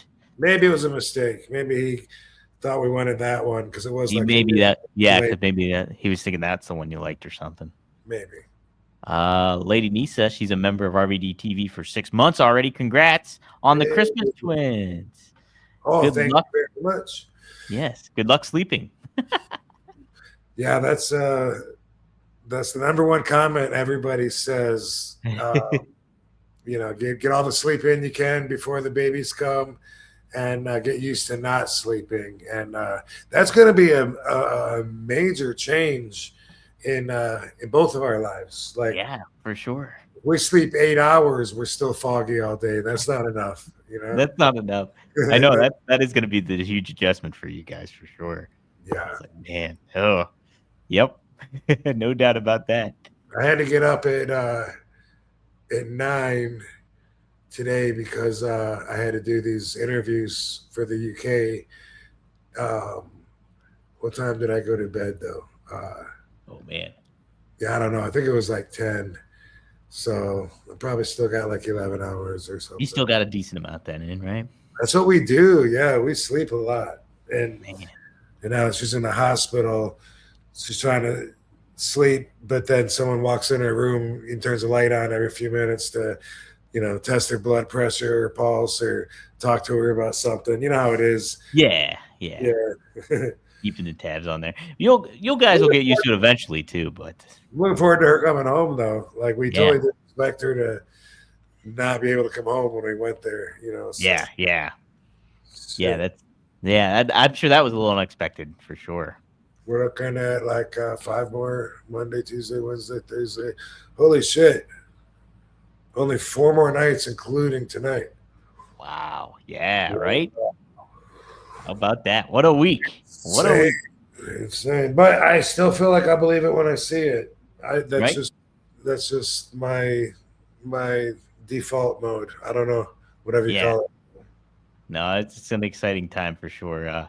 I thought both Jay and Vince gave some cool insight about being dads too and stuff. I thought that was neat last week.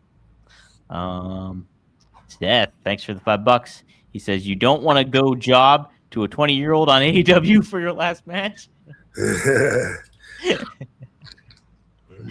No, probably not. I don't want to know my last match is my last match. Yeah, I like that. Yeah, that's the way. And that could change. But that's how I feel now, and I felt that way. Maybe always. At least since I remember thinking about it, that's how I felt. Yeah, absolutely. Did Sabu feel that way too for the most part too? He just didn't want to know when his last match was going to be. No, he did. He wanted it to that. I mean, that's why there was that big buildup for his match with Joey Jelly. Yeah. No. What is Crockett? Jelly Nutella.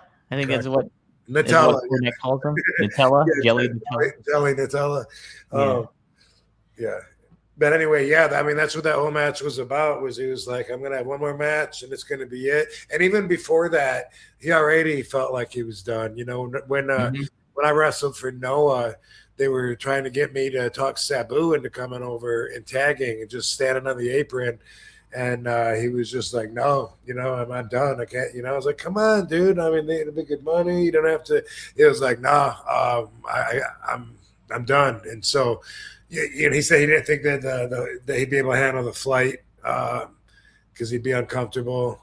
Yeah. And, but I did want him to.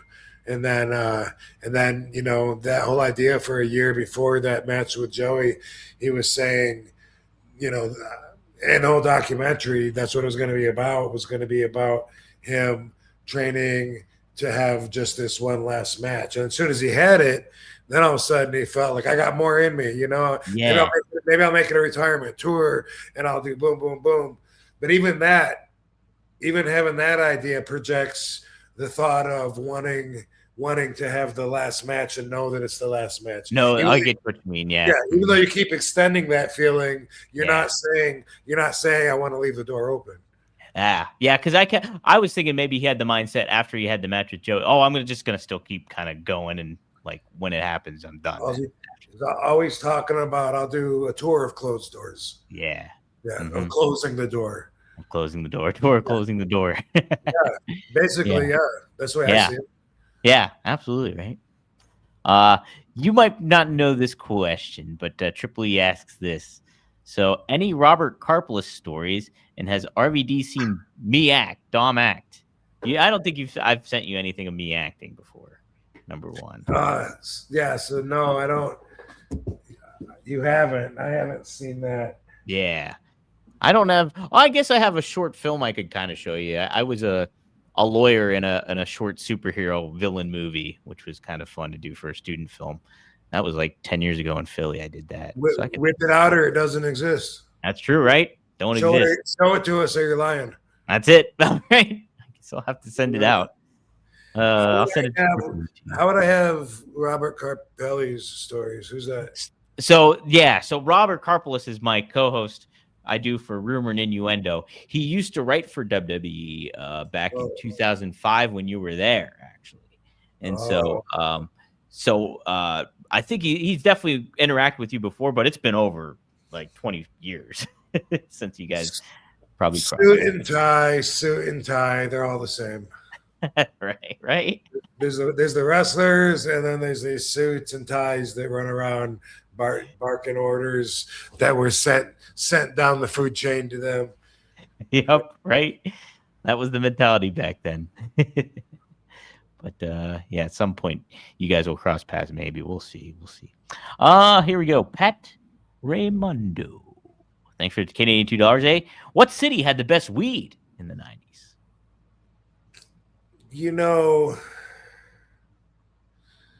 this comes. There's a few different things I want to say about this. So let me start with something very special happened on my birthday, actually, and Donald Trump signed a rescheduling of marijuana on a federal level. A lot of people might not realize how big that is, but that's been the number one point behind me advocating for 30 years and even joining the fight to make people aware is the fact that in 1970, Richard Nixon made the controlled substance list, and he put marijuana as a Schedule 1 temporarily. Schedule 1 means absolutely zero medicinal benefit and the most dangerous drug for you, for society. Boom. Schedule 1 is the worst. That's where you have heroin and acid, by the way. Schedule 2, a little safer, a little bit better for your body and for society. That's where you have meth. And that's where you have cocaine. Schedule 3. Now you start talking about the pills that all the boys like to take, Percocets, Vicodin, Somas.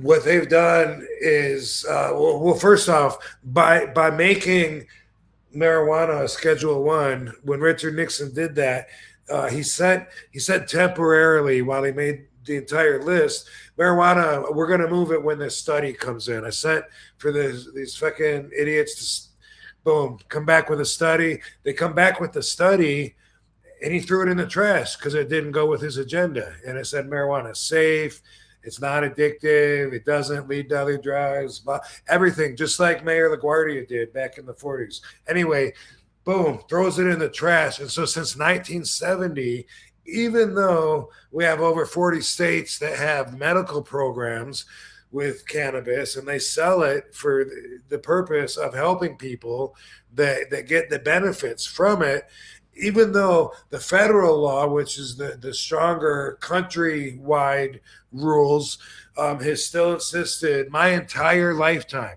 since I was born in 1970, they have said that it's non-medicinal.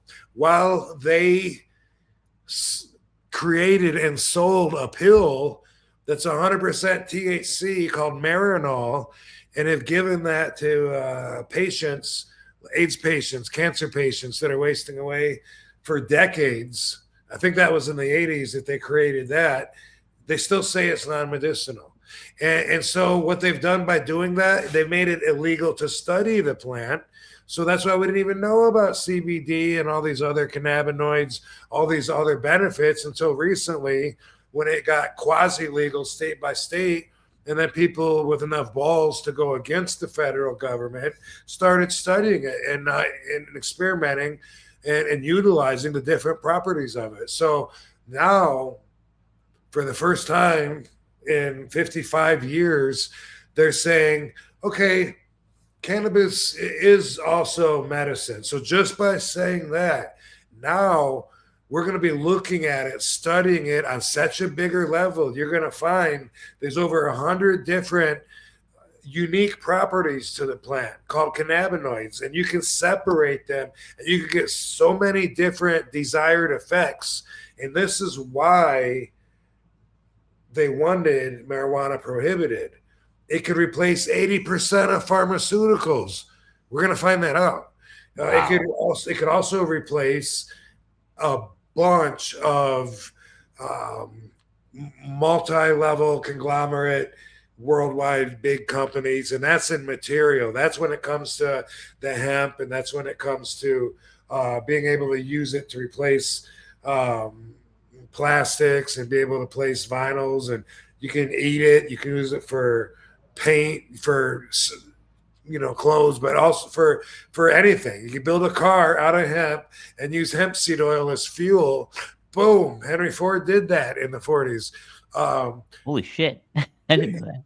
Yeah, he introduced it to the World Fair in Chicago, and they decided to go with a higher profit in saying, fuck the planet. Let's use gasoline. And there was a patent on nylon that was a factor around that time too. I think in 37. And anyway, look it up though. Henry Ford made a car out of hemp, and the thing is, it was like 3 times as strong as a normal car, but it only weighed like half as much. What? Like yeah. I could be off on what I said, but there was some outstanding facts, something like that, and I think I am right. Anyway, it's been an agenda against this, an agenda against Mother Nature my whole life for the purpose of profit. And just by Donald getting it rescheduled as a Schedule 3 now, admitting that it does have medicinal properties, that's a game changer. That's a world change. All the dispensaries that sell weed, it changes how they pay taxes. So wow. they can get treated like any other legal business instead of getting fucked in the ass and having to bow down to shady dealings just because they want to sell cannabis and make it accessible. But yeah, we're going to be studying the medicinal effects, and that alone, you're gonna see that if there's stocks to invest in right now, I would think cannabis would be a pretty good place to look. The future's looking pretty good for the plant anyway. So I wanted to mention that. Speaking of weed, that's huge. 55 years. It's been completely non-medicinal, which is a lie, but that's the lie they use to lock up so many people, sell their house, and take their lives. Wow, man, that's crazy. And so I guess, does that amp up then the fact that maybe it would open up the door for maybe more states to legalize it, across the board? Yeah, it's all going to be related because that makes it a less serious offense. Mm-hmm. Yeah. And because it's going to be treated as something that's more acceptable and a little more common, and people are going to understand why it's so common. Why so many people choose to use it if it's so dangerous, because now they're going to get taught it's not as dangerous as we were saying before. Right. Yeah, that's awesome. Heck yeah. Yeah. Well, what cities had the best weed in the 90s? Do you know anyone? Oh, so here's the other thing I was gonna say. Uh-huh. And this could go off. This could go down a minute and come back down a rabbit hole. Okay. Maybe it should. Somebody asked about doing an RVDology on for the Christmas spirit. Right. I wanted to talk about that for a minute, and I don't like to do RVDology as much when I have guests on, because then I feel like I'm putting them through it, and I don't feel like they should have to listen to it. So, but hold on, I dropped my lighter and it disappeared. Let me grab That's okay. As Rob does that, let me promote Greek Glass here. Greek Glass, they have a Christmas special going on. 25 days of Christmas for Greek Glass. New product sales each day.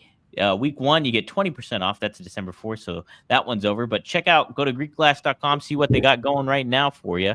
And you get the RVD 420 collectibles on there. So go to Greek Glass. There's a lot of cool RVD glassware you can check out too. So be sure to support that. So heck yeah. And Barbie is here too. Yes. Barbie says hi. Lovey says hi. Yeah, Barbie and Lovey, double dynamic duo.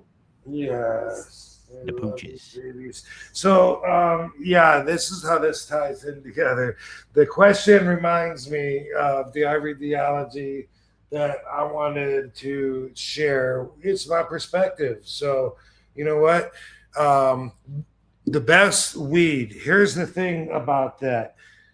If it's not a fact, everything is subjective.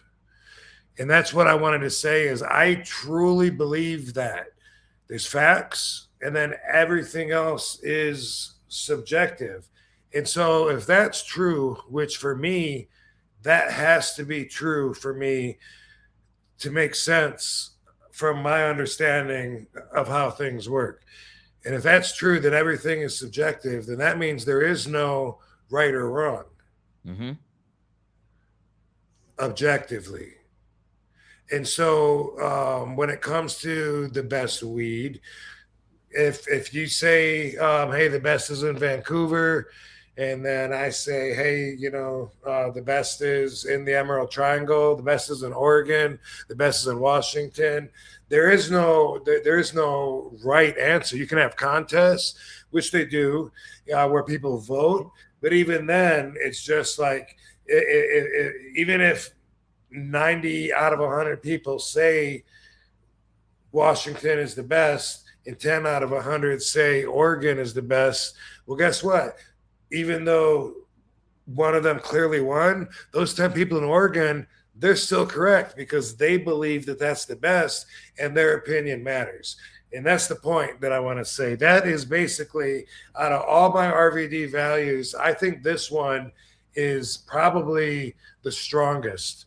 I think and when I say that, I mean, I think that it's the foundation behind all of my thoughts and perspective. It comes from a place where it's a fact to me that everything is subjective.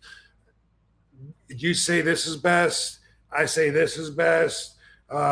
You say this girl's hotter, she says this girl's hotter. I say, oh, you're crazy. Nobody make a pizza like a mama Italian. Oh, I make a pizza better than you do. Anything. Everybody is right.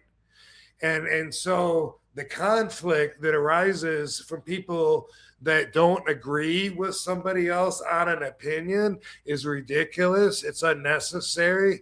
And it really has no positive place that I see in the flow of the universe. It's obstructive. You can learn because you want to have a conversation with someone, so you pick something really stupid to talk about so you can, get to know each other. But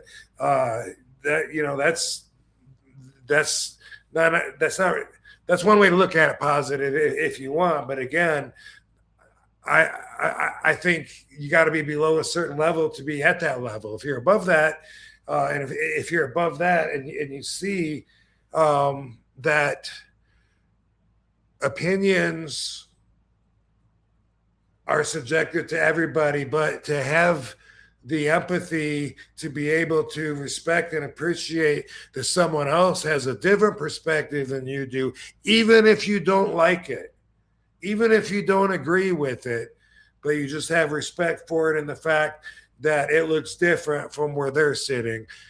That is a major tool and a major value to have when it comes to socializing, and when it comes to just dealing with other people. That's missing in a lot of people. When we recently were arguing over the Roger Jackson thing, and all these horrible trolls came out, you're a piece of shit, you're a piece of shit, like these horrible, hateful people sending this and feeling like they're in the right, because they didn't like my opinion. Again, nothing positive comes from not admitting that everything is just subjective.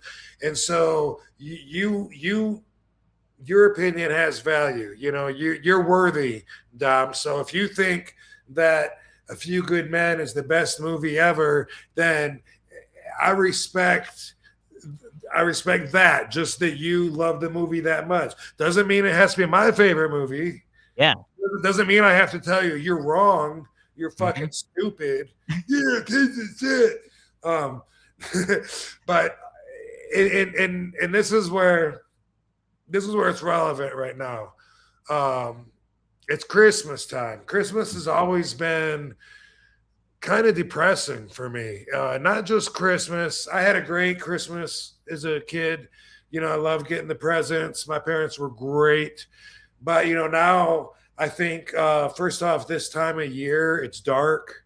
It's fucking cold. The days are really short. It's a depressing time of year. And when it comes to Christmas, I've experienced it being more of just a commercialized reason to be under high pressure, especially if you feel like you feel obligated. You have to go out and buy presents for certain people because either they're getting it for you or you just know they're expecting it or whatever. If you're not really into that can be a lot of stress. And of course, everybody is out, at least that's how it used to be. I mean, now everyone probably just orders on Amazon, but used to be traffic would be crazy. The malls, every store packed. Everyone's trying to get the good deals on everything, and that's stressful. And so for me, I want to say this is my perspective here, but whatever Christmas is to you, there you go. Make it what you will, and you have the power to do that. So if for you, if it's something that you really don't like and you can't wait until it's over, I give the power to have that fucking perspective. Even if your family tells you you're wrong for it, you're not wrong. It's your opinion. It's subjective. it might be a problem with certain relationships. You know, they might not want to be with someone that feels that way. That's a whole nother issue. But you definitely have the right to your own feelings, to your own opinion. If Christmas is your favorite time of the year and you love decorating your house and your yard has a huge Santa in front of it and boom, boom, boom, all this shit, boom, then good. You know, good for you. You're right too, and that's great that you have that source of joy and that attachment that'll bring about that vibration when you think of Christmas. Either way, you're right. It's subjective, and so you know, what is it really? I mean, it's when Christ was born, allegedly. It's the winter solstice, right? Fucking darkest time of the year. So at least after this week, it'll start getting lighter earlier. Right. Yeah, and Each minute, right? That's minute a good thing. Oh, I don't know about all that. Sounds good. Sounds good. But you know, it was a religious thing. You know, the Mass of Christ. Originally, that's what it was. So when it comes to whatever it is for you, you just make it what it is. Think about that. It was little baby Jesus being born, and then it was Santa and reindeers. And so now, if at this point, if it's just a time when all the family is together and you just love, you know, being around everyone and being happy and sharing that love, then that's awesome.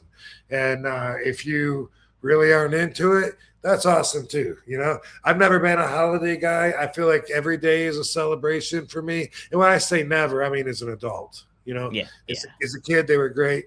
Now, you know, when we were told we're going to have babies on Christmas, I heard Christmas music and it didn't bother me for the first time ever. Because usually it's kind of annoying when I hear it in stores or whatever. And this time I heard it and I was like, wow, it's not bothering me. And like, maybe that's a good sign. You know, maybe it'll be fun. Maybe I'll lie to my kids and tell them there's a fat man coming down the chimney. I don't know. Wouldn't even lie, Rob. I don't think I will, honestly. You know, that's the point. That I probably won't, but I know that's what people do. But Santa's not real. I mean, I can't imagine, you know, like fooling them, and they trust you so much with everything, and you're like, oh, there's a big fat guy on the roof. You know, I don't know. You know, it's pretty fun though. I mean, like I can see from an uncle perspective when my nephews believed in Santa and all that stuff. So even as a kid, I loved it. But then also for some people, it's about music. I remember we would get out of class, all the different grades at Paulson School, 3rd and 4th grade. Maybe did they have 2nd?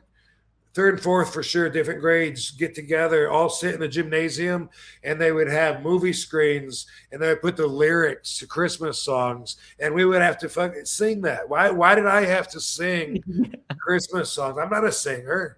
Why did I have to? I had to sit there with everyone else, you know, and oh, see those J bells ringing. Bruce Jingles singing along, you know, whatever it was, but the teacher would come by if you're not doing it and tell you to, like, so you know, if that's what Christmas is to you, then fuck, you know, some people ring your doorbell and stand in your yard and sing to you. So for them, it is about music. I guess they're spreading joy. To their perspective, whatever it is to you, I give you permission to be that. I'm okay with that. Make Christmas what it is. Everything is subjective anyway, unless it's a fact. Yeah, I like that, Rob, because you're right though too. Anything that you kind of like when you talk about RVDology and stuff like that, it is you it's very just much my perspective. Just yeah, my perspective. Your perspective. But then on the top of the thing, like somebody gives an opinion or like something that maybe they believe as a fact, it kind of gives me pause now when I think about stuff to give it. Or is that a fact? Or is that their perspective? And then on top of it too, you kind of have empathy for that person because of maybe that they have a different viewpoint because of what they've been through or what they've gone through. So that's their viewpoint on this opinion that they have. And so I think that aspect where it kind of gives you pause to think like, oh, is it fact or is that subjective? I think that's a good starting point for all of it. So yeah, start with everything is subjective. and then go from there, because a lot less is fact. Yeah, that's a good point too. Yeah. How about that, guys? That's a good RVDology, Rob. That's a damn good RVDology. Cool. And happy holidays, motherfuckers. Happy holidays. All right, we'll hammer through these super chats, and then we're going to close it on out. Peter, version 1, thanks again for the $5. RVD's final match, let it be both wrestlers' final. RVD versus Rey Mysterio. That would be a great match. That would be that. You know what? And then I would know that I was going to have a lot of fun in the match. So that would be cool. That would be not always fun. Sometimes it's fun afterwards, but it's a lot of hard work. And then afterwards, it's like, whew, that was fun. You know, pulling it all together. But when working with Ray, that's fun from the beginning to the end. Man, yeah, that would be an awesome one. I'd definitely do it. All right, we got Robert Brown. Thank you for the $20, man. R. Brown, I said. Not Robert, I don't know. R. Brown, thank you. Merry Christmas, Happy New Year, RVD. Happy belated birthday. Thank you, sir. Thank you for that. Yeah. Smoking a hog leg filled with dabs for you. Met you in Cincy in 2011 at TNA. I'm considering a foray into pro wrestling at 40 after years of martial arts. Any advice? Well, obviously the martial arts is going to help you a lot. Any previous sport helps somebody in wrestling, just being an athlete at all over someone that's not. But some of the physical, especially body to body kind of sports, like martial arts, like amateur wrestling, those are going to be probably the most useful, out of all of them. So that's cool. Advice, I decide what you want out of it, why you're doing it. And then once you answer that question for yourself, maybe even write it down and put it somewhere, because sometime you might have to go and open that up and remind yourself what you're doing it for. Ooh, man, that's great advice. Heck yeah. And at 40, don't let age get you worried either about it. I think you just know your body and know what you're capable of doing. Just get yourself prepared for it too. My brother Marcus, he started training at 38. So there you go. Right yeah. there. What does Marcus want out of it? Does he want to be world champs? Does he just want to have fun with it? Is he fucking around? Is he trying to see where it goes? Does he got goals, A goal, I think he wants to, at the very minimum, he would like to be like on NWA. I said AWA. NWA, I think he'd like as a minimum goal for now. What about JCW? He would definitely love to do JCW for sure. So what's he do it for? Like, what is the reason that he's doing it? I think he just because he really likes doing it. I don't know that his main objective. That's an okay answer. When I was just giving that advice. Yeah. If you're doing it because you love it, then you'll have a lot less to complain about when it comes to some shows not being as favorable as other shows. You can still love it. If you're doing it for the money, good luck. You know what I mean? Yeah, right. You're doing it because you want to be famous. You want to live the rock and roll lifestyle. Well, that was me, but then I was 15, 16, and still had my whole life ahead of me, not 40. So it's important. And sometimes you may lose, you probably will lose sight of, what the fuck am I even doing here? I know a couple of times my momentum came to a complete stop. I think I've talked about that, when I was young and green and got reamed out by some veterans that told me I was never going to make it. And they just crushed my whole self-image and had me bawling. And, I was, that happened at least once or twice. I can remember, where I was like, what the fuck am I doing? I should have went to college. Fuck, man, I fucked up. I shouldn't be here. I don't, and then I was like, fuck those guys. And, that was one of the obstacles that I had to overcome. And that's why I say it'd be good. I think a good advice if you're starting out, especially if you're 40, what are you doing it for? Right. Mm-hmm. Yeah, exactly. But there is an answer. I'm asking it, but there really is an answer, and only he will know it. So write it down, fold it up, stick it somewhere, because someday you may forget that. You may think you're doing it for a different reason, and it might help you to remind yourself of why you do it, because maybe you're feeling upset about something that isn't as important as it is to others, and you get confused and lost in that. It's a good way of being true to yourself. Yeah, that's a great way to handle it too, I think. Man, yeah. Great advice, Rob. Man, you're doling out the good RVD stuff tonight. It's the holiday season. I'm all given, Daddy. You're right. RVD Santa Claus going on. Maddie's got a little quick zingers here. These are some good ones too, Rob. I read them already. Okay. Just got hospitalized due to a peekaboo incident. They put me in the ICU. That is funny. Okay. Dad, can you tell me what a solar eclipse is? No sun. Okay. That one took me a minute. That took me a second too. Yeah. And then he's like, is NXT the new ECW? Kinda. What do you think, Rob? Well, first, hold on. Let me go to that dad. Keep talking about solar eclipse. It reminds me of a meme on Instagram. There's a little Asian boy, and he's holding the hand of an Asian adult, and he says, "Yeah, right. I know you've seen this one." And he says, "Dad, why do people say that all of us Asians look alike?" And then the adult looks down and says, "I'm not your dad." Something to that effect. Yeah, I'm like, yeah. It says who he is. I'm your neighbor or something. Yeah, I'm your neighbor. I saw that too at Poppy. Yeah. Is NXT the new ECW? No. I don't think so.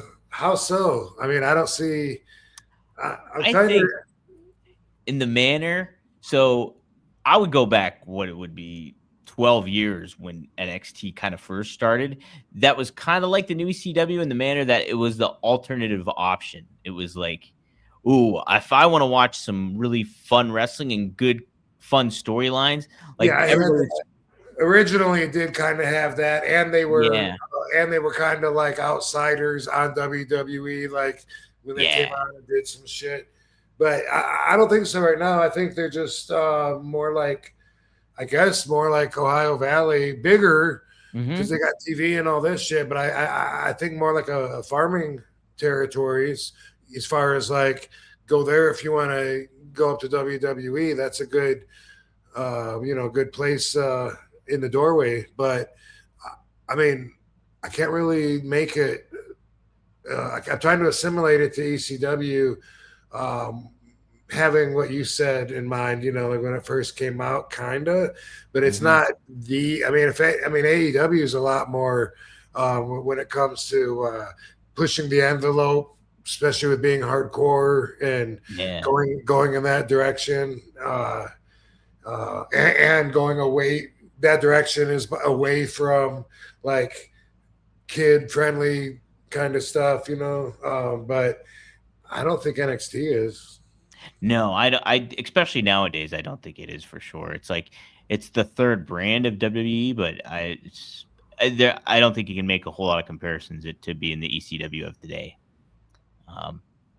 Like a different style earlier on, and like it kind of was a little bit more edgier in the 2013. So in that realm, maybe it was a little ECW-esque. But now I would say no. Dude, wouldn't that be something if JCW got a TV contract in 2026? How about that? That would be sweet. All of a sudden they're on TV, and then boom, that makes them like legit one of the top promotions. And that's like it's a very much an alternative choice too, because it's like they don't do crazy stuff on there that like is like for shock value stuff. It's fun, kind of like good characters, fun characters. Check it out, guys. Like they said too. I'll make sure to share the link again in the description this week again for them. Let me see. Devin Dowling has an interesting question. He says, "Who would RVD book for Dom? I guess me to face in my last match, and how would it go? But my last match would be my first match. Yeah, one and the same. I'd book you against your brother. Yeah, I think that would be the best one. There we go. Yeah. Is Brother he versus- your older brother? Younger. Younger, right? Okay. Yep. 16 months younger than me. Taller than me, though.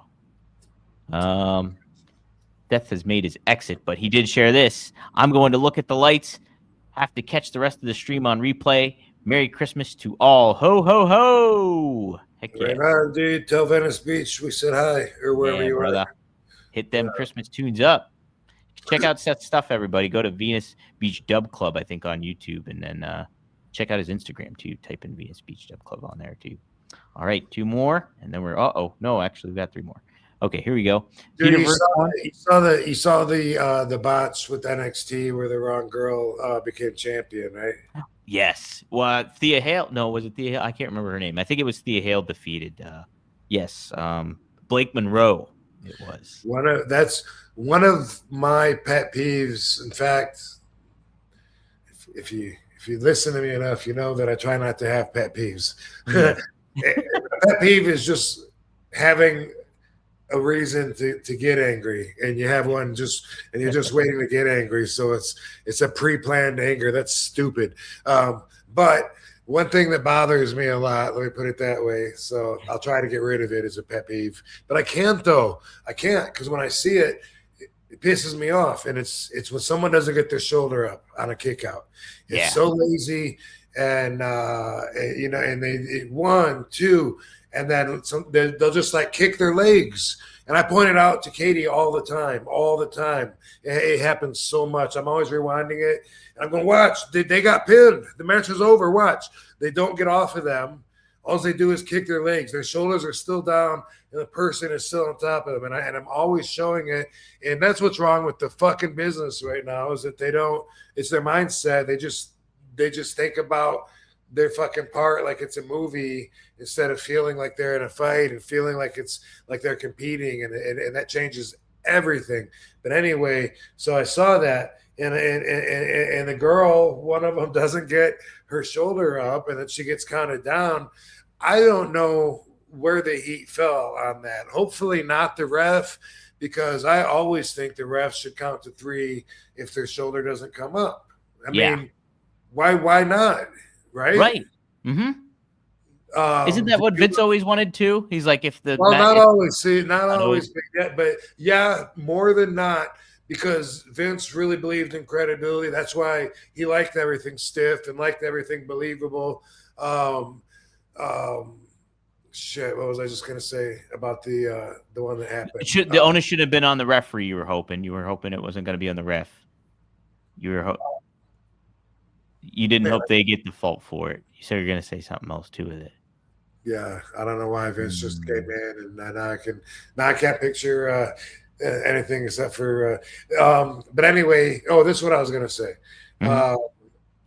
Vince liked it credible. He liked it stiff. He believed old school that all that was good for the business. You want people, to be drawn in and it to be credible, but there would be cycles for shit like this where we would have a meeting and it's like introduced like as a new rule, just like a dress code, like you're there and then all of a sudden, you got a meeting and you all show up and they're like, hey, we're going to start implementing a dress code. Now you got to wear fucking slacks, a button-up shirt, and dress shoes. I know it sucks, but, we want to represent company. Boom, boom, boom. It was just like that one day, boom. And it's like, hey, so we need credibility, new rule from now on. If you don't get your shoulders up, then boom, the referee is to count down 1, 2, 3. So it's not like an always rule. They put more emphasis on it, like throughout cycles like that, routinely. Like it'll come back around and it'll be like, okay, good. But I've always felt that way, though. Felt like that it makes the ref look bad if the ref goes 1, 2, and then like the shoulder stays down, but the person on top that had them covered for some reason slowly gets off of them, and then the ref slowly gets off too. It's like, what happened? Yeah. Not good. Not good. So, I hate it too. So it's always, it really bothers me. It's one of the things that bothers me more than anything. So here's this match, boom, and then the girl. When I saw it, I didn't know it was a botch. I thought like, wow, she's really selling that big, crying with the belt, you know. And I was like, she's like believable, like she's really happy to have that championship, you know. And I was starting to think like, you know, should everyone have that same cell? Like they can't believe that ever happened, you know, like in you know, I mean, it's kind of like a traditional, like it's like I'll go with option B and react this way, you know, and it was just something I was thinking at the time. But then come to find out, that bitch didn't know she was going to be the champion. He was unaware. But so anyway, I just wanted to talk about that. I don't know if anybody got heat for that. I hope it wasn't the ref, because if they tell the ref, hey, you knew that wasn't the finish, then come on, that's like, I mean, just stab me right here, please. Yeah, right. No, hopefully it wasn't on the ref, because it sucks when you put the ref in that predicament where like, hey, I know the match isn't over, but your shoulder's not coming up. I gotta make it look good. You put him in a bad situation. Yeah, good stuff though. Oh, this is Peter version 1. He adds about the marijuana stuff. The game changer is now the pharmaceutical companies will put down the dispensaries because they're doing the studies, not the dispensaries. Maybe, but you know, they've been saying that forever, and I don't think that's a reason to not move forward, because that's been a strong point with fighting legalization. Like the whole time I've been an advocate, you know, like even like when they wanted to pass Prop, was it 209? No, whatever the fuck it was in California, Prop 19. And then it was gonna give some ownership to the state to be able to grow it, tax it, and everybody was like, no, that's not good because there's so many mom and pop farmers and it's going to put them right out of business.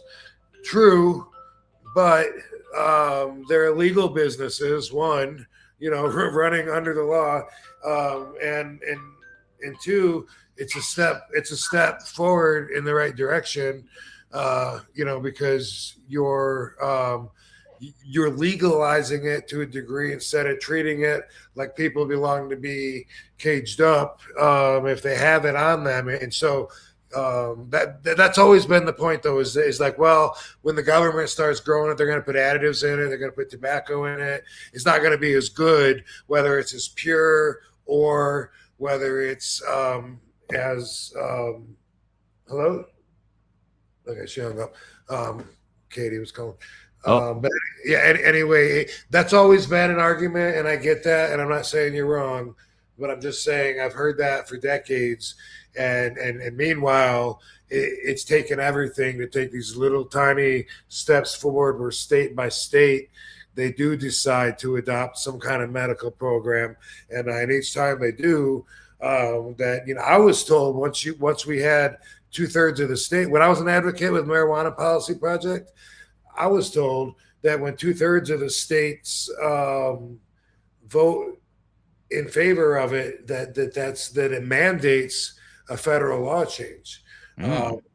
Didn't seem to be true with marijuana, but then no, it should have been. You know, we got over 40, 42 maybe, I don't know, but it was 38. I'm sure we got over 40 out of 52. 50 out of 50 states so that's 80%, and that at least that have, and the feds haven't changed until right now, you know, now. But for years I'm like, what happened to that rule? Which maybe that wasn't a rule, but I was told 2/3 mandates federal change, and that was mandated by sodomy, I believe. But yeah, sodomy, I guess, was prohibited, and then that's what one of my mentors in the Marijuana Policy Project told me anyway, Rob Campia, that the sodomy was like prohibited until 2/3 of the states wiped it off their books, I guess. What? That's crazy. Yeah. Holy smokes. Jeez. Yeah. But again, just like when I said Brian was a preliminary wrestler, I'm kind of spreading stuff that I don't know for sure if it's true or not. I'm not sure there. But anyway, so to his point, that's always like some of the pushback that moving forward gets is people saying, no, it's better now, even though it's not legal. Mm-hmm. Yeah. I'm sure it just opens it up for that possibility to happen. I'm sure like where good things can come from it all. So at least it's taking a step forward for it at the very least. So, all right. Two more. Here we go. Maddie says, like Paul Abdul said, sometimes it's 2 steps forward, 2 steps back. Is that what the cartoon cat is in that one? Yeah. We go together because opposites attract. That's it. Yes. You know it. Yeah, I know it. Maddie says it's 104 degrees on Christmas in Molliwop. Pool air conditioner is green. Oh, okay. All right. 104. That sounds nice. If it's 104 in Vegas, is comfortable as fuck. Yeah, man. It is not 104 in Pittsburgh right now. It's more 40 degrees Fahrenheit in Pittsburgh. R. Brown, he follows up. Thanks for $20 again, man. He says, thank you for the advice. I'm doing it for a lifelong passion and love I've had for wrestling first, and everything else is secondary. As I was young, I let family talk me out of it. Don't want to have the what ifs later on. Right. And that's a damn good point, man. You're guaranteed to fail if you never try. That's it. Mm-hmm. So good for you, man. Stay healthy. Good luck. Mm-hmm. Yeah. Yep. Man. Stay healthy and have fun with it because it is fun. I'm sure you'll get the itch. My brother got the itch. His only plan was just to do one match. That was it. But then he got hooked on it. So cool. All right, Rob. This has been a fun one. We went way over our planned time. We always say we'll do it short tonight. And 45 minutes. We're gonna do it short. And no, it's 2 hours. Yeah. But I'm very happy for you and Katie, Rob. Yeah, and, this is the last time we'll be all together, Van Dam fam, without me being a daddy. How about that, huh? God willing, because tomorrow is not promised, and y'all know that's some RVDology shit right there that also forms my perspective. But as it looks like Fridays is the day to extend the family. So hopefully everything will go as planned. And Merry Christmas, everyone. And peace out, ho, ho, hoes. I like it. Thank you all for tuning in, all the regulars and all the new folks chiming in. Appreciate all the feedback that we get here. And be sure to like, share, subscribe, rvdtv.com. Rob Van Dam's YouTube channel. Check out GreekGlassRVD420.com. And Blue Chew, support Blue Chew is our sponsor this week. I'll put an ad in for them too, so check that out. And more to come here. But update too. We are not going to do a show next week because Rob's going to be a dad. So I will put some stuff together, and we'll have a special episode for next week. And but we'll see you next time here on One of a Kind with who? It's Mr. RVD. Yeah.